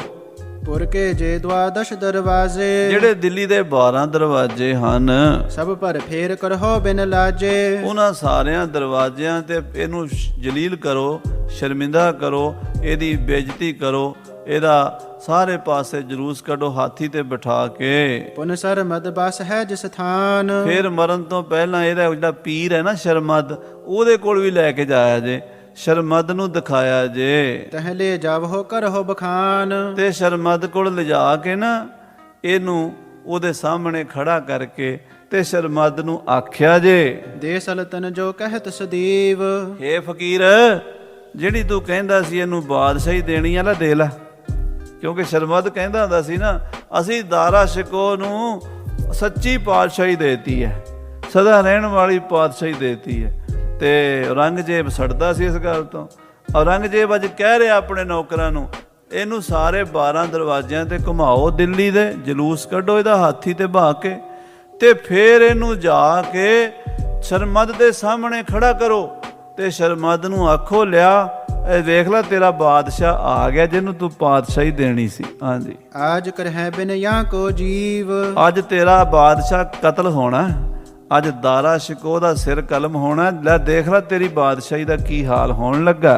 ਸੁਨਤ ਹੁਕਮ ਕੋ ਚਾਕਰ ਗਏ। ਔਰੰਗੇ ਦਾ ਇਹ ਹੁਕਮ ਸੁਣ ਕੇ ਨੌਕਰ ਤੁਰ ਪਏ। ਦਾਰਾ ਸ਼ਿਕੋ ਬਿਲੋਕਤ ਭਏ। ਜੇਲ੍ਹ ਦਾ ਦਰਵਾਜ਼ਾ ਖੋਲਿਆ, ਅੰਦਰ ਦਾਰਾ ਸ਼ਿਕੋ ਚੌਂਕੜਾ ਲਾ ਕੇ ਆਪਣੇ ਅਕਾਲ ਪੁਰਖ ਨਿਰੰਕਾਰ ਵਾਹਿਗੁਰੂ ਨਾਲ ਆਤਮਾ ਪ੍ਰਾਤਮਾ ਇੱਕ ਕਰਕੇ ਬੈਠਾ, ਉਸ ਰੱਬ ਦੀ ਬੰਦਗੀ 'ਚ ਜੁੜਿਆ ਹੋਇਆ ਹੈ। ਹਾਂਜੀ, ਹਰਖ ਨਾ ਸ਼ੋਕ ਨਾ ਮਨ ਮਹਿ ਕੋਈ। ਬੜੀ ਬਿਰਤੀ ਚੜੀ ਹੋਈ ਹੈ, ਨਾ ਖੁਸ਼ੀ ਹੈ ਨਾ ਗਮੀ ਹੈ। ਜੋ ਨਰ ਦੁੱਖ ਮੈਂ ਦੁੱਖ ਨਹੀਂ ਮਾਨੈ, ਸੁਖ ਸਨੇਹ ਅਰ ਭੈ ਨਹੀਂ ਜਾਕੈ, ਕੰਚਨ ਮਾਟੀ ਮਾਨੈ। ਮਿੱਟੀ ਸੋਨਾ ਇੱਕੋ ਜਿਹਾ ਸਮਝਦਾ ਹੈ। ਦੁੱਖ ਸੁਖ ਬਿਖੈ ਬਿਰਤੀ ਸਮ ਹੋਈ। ਦੁੱਖ ਸੁਖ ਵਿੱਚ ਬਿਰਤੀ ਸਮਾਨ ਹੈ। ਤੋਰੀ ਤਨ ਹੰਤਾ ਦ੍ਰਿੜ ਫਾਸ। ਜਿਹੜੀ ਤਨ ਹੰਤਾ ਦੀ ਮੈਂ ਸਰੀਰ ਆ, ਇਹ ਫਾਈ ਤੋੜ ਦਿੱਤੀ ਹੈ। ਜਿਸ ਕੈ ਮਰਬੇ ਕੋ ਨਹਿ ਤਰਾਸ। ਜਦੋਂ ਸਰੀਰ ਦੀ ਫਾਈ ਕੱਟੀ ਗਈ ਉਦੋਂ ਮੌਤ ਦਾ ਡਰ ਵੀ ਖਤਮ ਹੁੰਦਾ। ਮੌਤ ਦਾ ਡਰ ਤੇ ਸਰੀਰ ਨੂੰ ਹੀ, ਆਤਮਾ ਨੂੰ ਤਾਂ ਮੌਤ ਮਾਰ ਨਹੀਂ ਨਾ ਸਕਦੀ। ਸਾਨੂੰ ਮੌਤ ਦਾ ਡਰ ਉਹਨਾਂ ਚਿਰ ਜਿੰਨਾ ਚਿਰ ਇਹ ਸਰੀਰ ਦਾ ਮੋਹ ਹੈ। ਜਦੋਂ ਸਰੀਰ ਦਾ ਮੋਹ ਖਤਮ ਹੈ ਫਿਰ ਮੌਤ ਦਾ ਡਰ ਵੀ ਖਤਮ ਹੈ। ਹਾਂਜੀ, ਹਉਦੇ ਸਹਿਤ ਤਬੈ ਗਜ ਆਇਓ। ਕਹਿੰਦੇ ਹਾਥੀ ਹਉਦੇ ਸਮੇਤ ਲਿਆਂਦਾ ਗਿਆ। ਕਹਿ ਕੇ ਤਿਸ ਉਪਰ ਚੜਵਾਇਓ। ਤੇ ਦਾਰਾ ਸ਼ਿਕੋ ਨੂੰ ਬਾਹੋਂ ਫੜ ਕੇ ਕਿਹਾ, ਉਠੋ ਮਹਾਰਾਜ, ਤੁਸੀਂ ਹਾਥੀ ਤੇ ਬੈਠੋ। ਤੇ ਜੇਲ੍ਹ ਚੋਂ ਕੱਢ ਕੇ ਹਾਥੀ ਦੇ ਉੱਤੇ ਸਵਾਰ ਕੀਤਾ। ਸਿਰ ਪਰ ਬੰਦ ਸਿਹਰਾ ਦੀਨ। ਤੇ ਸਿਰ ਤੇ ਸਿਹਰਾ ਬੰਨ ਦਿੱਤਾ, ਮੂੰਹ ਦੇ ਉੱਤੇ ਜਲੂਸ ਕੱਢਣ ਵਾਸਤੇ, ਬੇਇੱਜ਼ਤੀ ਕਰਨ ਵਾਸਤੇ ਸਿਹਰਾ ਬੰਨ ਦਿੱਤਾ ਵੀ ਆਹ ਦੇਖੋ ਇਹਨੂੰ ਅਸੀਂ ਸਿਰੇ ਸਿਹਰਾ ਬੰਨ ਕੇ ਲੈ ਚੱਲੇ ਆ। ਹਾਂਜੀ, ਮਾਰਨ ਹੁਕਮ ਸੁਨਾਵਨ ਕੀਨ। ਇਹ ਵੀ ਸੁਣਾਤਾ ਵੀ ਤੇਰੇ ਕਤਲ ਦਾ ਟਾਈਮ ਆ ਗਿਆ, ਤੈਨੂੰ ਕਤਲ ਕਰਨ ਦਾ ਹੁਕਮ ਹੈ, ਅੱਜ ਤੇਰਾ ਸਿਰ ਕਲਮ ਹੋਵੇਗਾ, ਤੇਰੇ ਲਈ ਮੌਤ ਦਾ ਵਾਰੰਟ ਜਾਰੀ ਹੋ ਚੁੱਕਾ ਹੈ। ਹਾਂਜੀ, ਪੁਰ ਸਗਰੇ ਮਹਿ ਹਾਹਾਕਾਰ। ਜਦੋਂ ਇਹ ਵਾਰੰਟ ਦੀ ਖਬਰ ਬਾਹਰ ਗਈ, ਦਿੱਲੀ ਸ਼ਹਿਰ 'ਚ ਹਾਹਾਕਾਰ ਮਚ ਗਈ। ਅਧਿਕ ਸ਼ੋਕ ਤੇ ਕਰਹਿ ਉਚਾਰ। ਲੋਕ ਹਾਏ ਹਾਏ ਕਰ ਰਹੇ ਸਨ। ਕਹਿੰਦੇ ਐਡਾ ਧਰਮੀ ਬੰਦਾ, ਐਡਾ ਨੇਕ ਇਨਸਾਨ, ਐਡਾ ਦਿੱਲੀ ਦਾ ਬਾਦਸ਼ਾਹ ਬਣਨ ਵਾਲਾ ਅੱਜ ਮੌਤ ਦੇ ਮੂੰਹ 'ਚ ਚੱਲਿਆ ਹੈ। ਸਾਰੇ ਤੋਬਾ ਤੋਬਾ ਕਰ ਰਹੇ ਸਨ। ਡਰਤ ਨ ਉੱਚੇ ਕਹੂੰ ਸੁਨਾਵੈ। ਡਰਦੇ ਮਾਰੇ ਕਿਸੇ ਨੂੰ ਦੱਸ ਵੀ ਨਹੀਂ ਸੀ ਰਹੇ ਬਈ ਕੀ ਕਰੀਏ। ਔਰੰਗਜ਼ੇਬ ਨੇ ਕਿਸੇ ਦੀ ਸੁਣਨੀ ਤਾਂ ਹੈ ਨਹੀਂ। ਹਾਂਜੀ, ਅਵਰੰਗ ਮਹਾ ਕਰੂਰ ਲਖ ਪਾਵੈ। ਔਰੰਗਜ਼ੇਬ ਤੋਂ ਡਰਦੇ ਸਨ ਲੋਕ, ਉੱਚੀ ਆਵਾਜ਼ ਨਹੀਂ ਸੀ ਕੱਢ ਸਕਦੇ, ਪਰ ਮੂੰਹ ਤੋਂ ਅੰਦਰ ਕੰਨਾਂ ਵਿੱਚ ਗੱਲਾਂ ਕਰਦੇ ਸੀ ਕਿ ਔਰੰਗਜ਼ੇਬ ਬੜਾ ਜ਼ਾਲਮ ਹੈ। ਸੰਤਨ ਕਰਨਾ ਦਾਰ ਸ਼ਕੋਹ। ਆਹਾ, ਕਹਿੰਦੇ ਦਾਰਾ ਸ਼ਿਕੋ ਤੇ ਸੰਤਾਂ ਦੀ ਕਿਰਪਾ ਸੀ। ਉਹਨੂੰ ਸਾਈਂ ਮੀਆਂ ਮੀਰ ਤੇ ਸ਼ਰਮਦ ਤੇ ਗੁਰੂ ਹਰ ਰਾਏ ਸਾਹਿਬ ਜੀ ਵਰਗੇ ਗੁਰੂ ਮਿਲੇ ਸਨ। ਇਸ ਕਰਕੇ ਉਹ ਬੰਦਾ ਦੁਨੀਆ ਤੋਂ ਪਰੇ ਹੋ ਚੁੱਕਾ ਸੀ। ਹਾਂਜੀ, ਧੀਰਜ ਸਹਿਤ ਨਿਰਭੈ ਉਰ ਹੋ। ਬੜੇ ਹੌਸਲੇ ਨਾਲ ਉੱਠਿਆ, ਨਿਰਭੈ ਹੋ ਕੇ, ਜਿਵੇਂ ਆਪਣੀ ਗੁਫਾ ਵਿੱਚੋਂ ਬੱਬਰ ਸ਼ੇਰ ਨਿਕਲਦਾ ਨਾ। ਸਾਧ ਸੰਗਤ ਜੀ, ਬ੍ਰਹਮ ਗਿਆਨੀ ਅਸਲ ਬੱਬਰ ਸ਼ੇਰ ਹੁੰਦਾ। ਆਖੋ ਸ੍ਰੀ ਵਾਹਿਗੁਰੂ। ਉਹ ਨਿਰਭੈ ਹੁੰਦਾ, ਉਹਨੂੰ ਕਿਸੇ ਦਾ ਵੀ ਭੈ ਨਹੀਂ ਹੁੰਦਾ। ਉਹ ਉੱਠਿਆ ਤੇ ਆਪਣੇ ਹਾਥੀ ਵੱਲ ਜਿੱਧਰ ਉਹਨੂੰ ਲਿਜਾਣਾ ਸੀ ਉਹ ਤੁਰ ਪਿਆ।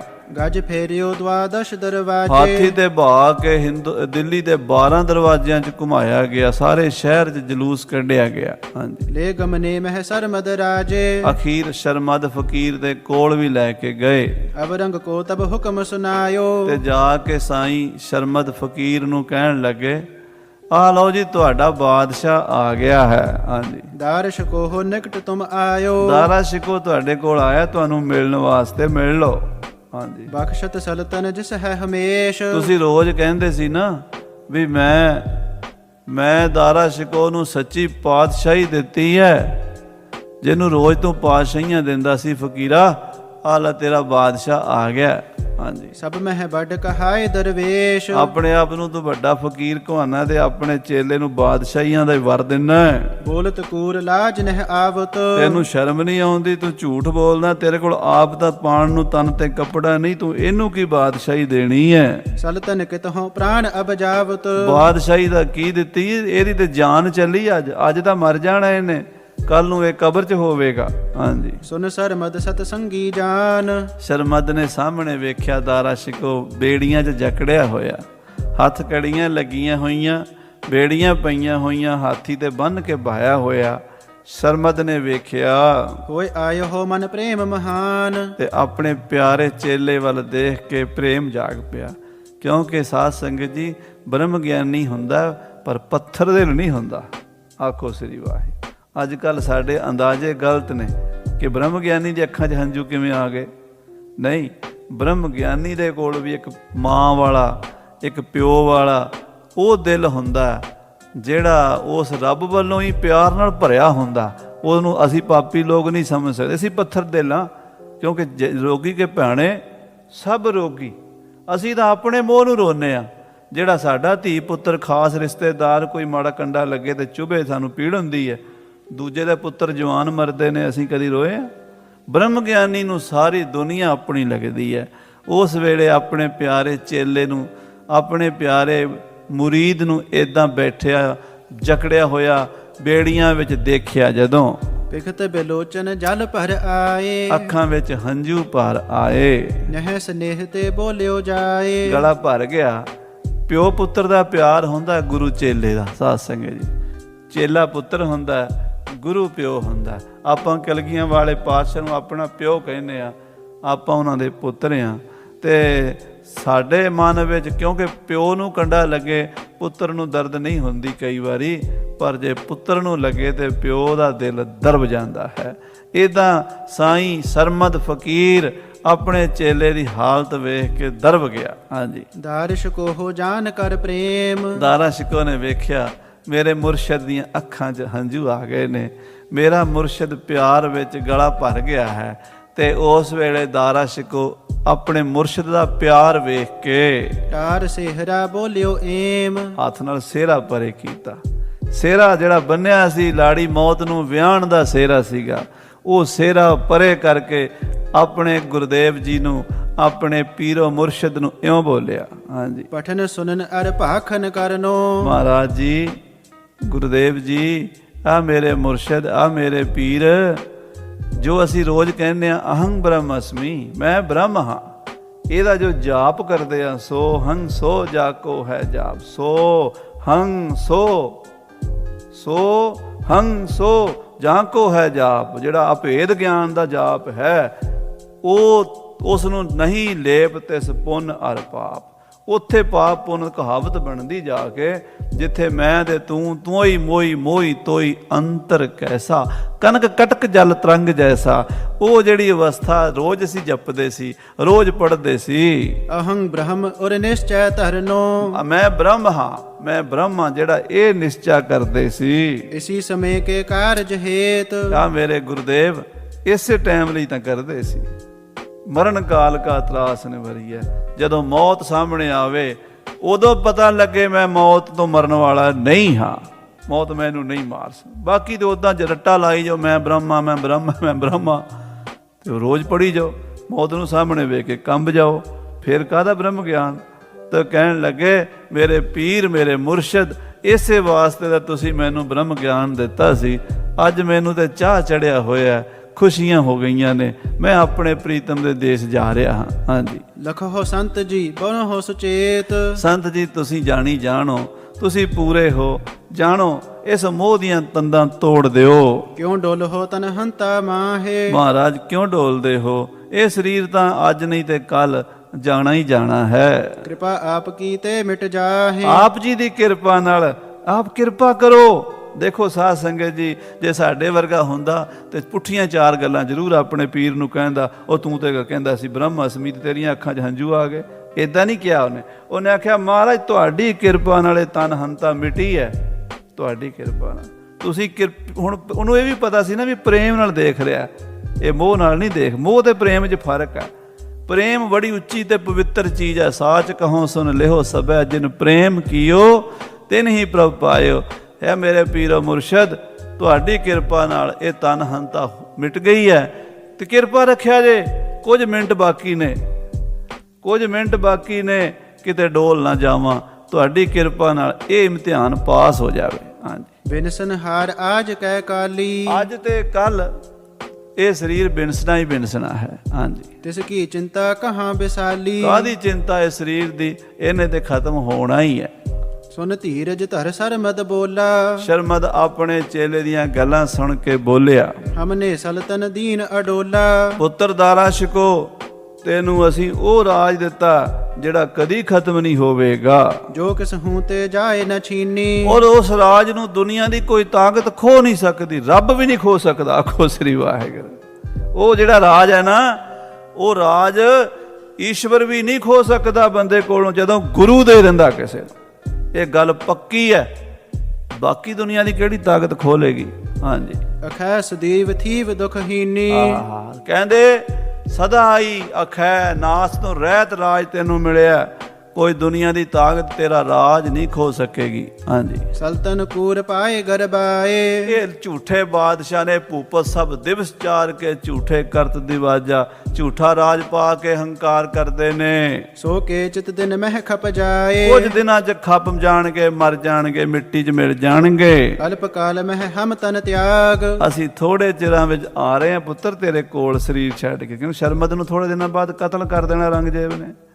ਕਹਿੰਦੇ ਪੁੱਤਰ ਅਸੀਂ ਵੀ ਆ ਰਹੇ ਹਾਂ, ਤੇਰੇ ਕੋਲ ਹੀ ਆ ਰਹੇ ਹਾਂ। ਹਾਂਜੀ, ਆਵ ਹੈ ਚਲੇ ਤੋਹੇ ਸੰਗ ਲਾਗ। ਤੇਰੇ ਮੇਰੇ 'ਚ ਕੋਈ ਫਰਕ ਨਹੀਂ। ਸਮੁੰਦਰ 'ਚ ਜਾ ਕੇ ਬੂੰਦਾਂ ਸਾਰੀਆਂ ਸਮੁੰਦਰ ਹੀ ਬਣ ਜਾਣੀਆਂ ਨੇ। ਹਾਂਜੀ, ਇਮ ਕਹਿ ਕਰਿਓ ਪਰਸ ਪਰ ਹੇਰਨ। ਏਦਾਂ ਕਹਿ ਕੇ ਗੁਰੂ ਚੇਲੇ ਨੇ ਇੱਕ ਵਾਰ ਪਿਆਰ ਨਾਲ ਦੂਜੇ ਵੱਲ ਵੇਖਿਆ। ਹਾਂਜੀ, ਚਲਿਓ ਮਹਾਵਤ ਕਰ ਗਜ ਪ੍ਰੇਰਨ। ਏਦਾਂ ਸ਼ਰਮਦ ਕੋਲੋਂ ਹਾਥੀ ਅੱਗੇ ਤੋਰ ਲਿਆ ਦਾਰਾ ਸ਼ਿਕੋ ਦਾ। ਜਾਏ ਉਤਾਰਿਓ ਦਾਰ ਸ਼ਕੋਹ। ਤੇ ਦਾਰਾ ਸ਼ਿਕੋ ਨੂੰ ਕਤਲਗਾਹ ਵਿੱਚ ਉਤਾਰਿਆ ਜਾ ਕੇ। ਸੰਤ ਸਰੂਪ ਨਾ ਜਿਸ ਕੋ ਮੋਹ। ਆਹਾ, ਮੋਹ ਤੋਂ ਰਹਿਤ ਸੰਤ ਸਰੂਪ, ਸ਼ਾਂਤ ਚਿਤ ਚਿਹਰਾ ਸੀ ਦਾਰਾ ਸ਼ਿਕੋ ਦਾ। ਮਾੜਾ ਜਿਹਾ ਵੀ ਮਲਾਲ ਨਹੀਂ ਸੀ ਚਿਹਰੇ ਉੱਤੇ ਵੀ ਹੁਣ ਮੌਤ ਆ ਗਈ ਹੈ। ਬਿਲਕੁਲ ਬੇਪਰਵਾਹ ਅਡੋਲ ਉਤਰਿਆ ਹੈ। ਨਿਰਦਿਆਲੂ ਜਿਹ ਨਰਕ ਸਥਾਨ। ਉਹ ਪਾਪੀ ਬੰਦੇ ਜਿਹੜੇ ਦਇਆ ਤੋਂ ਰਹਿਤ ਸਨ, ਕਸਾਈ ਸਨ, ਜਲਾਦ ਸਨ। ਬਹੁਤ ਤੀਖਨ ਲੈ ਹਾਥ ਕਿਰਪਾਨ। ਉਹਨਾਂ ਨੇ ਤਿੱਖੀ ਤਲਵਾਰ ਹੱਥ ਵਿੱਚ ਲੈ ਕੇ ਮਾਰ ਉਤਾਰਿਓ ਸਿਰ ਧਰ ਹੂੰ ਤੇ। ਮਹਾਂਪੁਰਸ਼ ਦਾਰਾ ਸ਼ਿਕੋ ਬਾਦਸ਼ਾਹ ਦੀ ਗਰਦਨ ਤੇ ਤਲਵਾਰ ਦਾ ਵਾਰ ਕੀਤਾ, ਸਿਰ ਧੜ ਤੋਂ ਵੱਖਰਾ ਕਰ ਦਿੱਤਾ। ਨਿਕਸਿਓ ਸ਼ਬਦ ਤਬਹਿ ਉਰ ਹੂੰ ਤੇ। ਜਦੋਂ ਉਸ ਦਾ ਸਿਰ ਕਲਮ ਹੋਇਆ, ਉਸ ਵੇਲੇ ਉਹਦੇ ਵਿੱਚੋਂ ਜਿਹੜੀ ਆਵਾਜ਼ ਆਉਂਦੀ ਨਾ, ਜਦੋਂ ਸ਼ੱਕ ਕਰਕੇ ਕਿਸੇ ਚੀਜ਼ ਨੂੰ ਝਟਕਾਈ ਦਾ ਜੋ ਆਵਾਜ਼ ਆਉਂਦੀ ਹੈ, ਗਰਦਨ ਕੱਟੀ ਜਾਵੇ ਤੇ ਇੱਕ ਆਵਾਜ਼ ਆਉਂਦੀ ਹੈ, ਉਹ ਆਵਾਜ਼ ਕੀ ਸੀ ਉਹ ਸੁਣੋ। ਹਾਂਜੀ, ਅਹੰ ਬ੍ਰਹਮ ਹੀ ਲੋਕਨ ਸੁਨਿਓ। ਉਹ ਸੁਣਾਈ ਦੇਣ ਵਾਲੇ ਨੂੰ ਅਹੰ ਬ੍ਰਹਮ ਅਸਮੀ, ਮੈਂ ਬ੍ਰਹਮ ਹਾਂ, ਇਹੀ ਸੁਣਾਈ ਦਿੱਤਾ। ਨਿਸ਼ਚੈ ਪਾਕੋ ਸਭ ਨੇ ਗੁਨਿਓ। ਇਹ ਨਿਸ਼ਚੇ ਵਾਲਾ ਬਚਨ ਸਭ ਨੇ ਸੁਣਿਆ।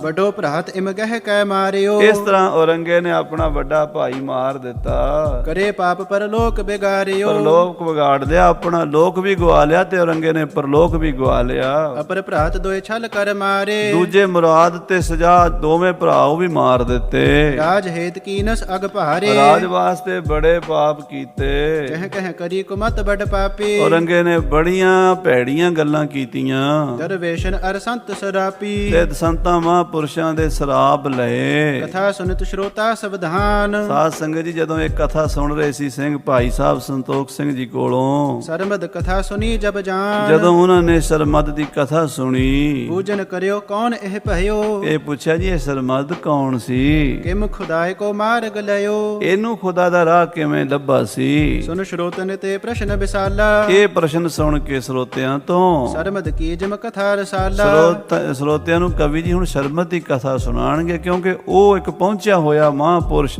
ਜਿਹਦਾ ਸਾਧ ਸੰਗਤ ਜੀ ਇੱਕ ਪਾਸੇ ਗੁਰੂ ਤੇਗ ਬਹਾਦਰ ਸਾਹਿਬ ਦਾ ਸ਼ਹੀਦਗੰਜ ਹੈ ਗੁਰਦੁਆਰਾ ਸੀਸਗੰਜ, ਦੂਜੇ ਪਾਸੇ ਬਿਲਕੁਲ ਪਿਛਲੇ ਪਾਸੇ ਗਲੀ 'ਚ ਜਾਓਗੇ ਨਾ ਦਾ ਜਾਮਾ ਮਸਜਿਦ ਦੇ ਸਾਹਮਣੇ ਸਰਮਦ ਦਾ ਸ਼ਹੀਦਗੰਜ ਹੈ, ਉਹਦਾ ਵੀ ਕਤਲ ਇਸ ਪਾਪੀ ਔਰੰਗੇ ਨੇ ਕੀਤਾ ਸੀ।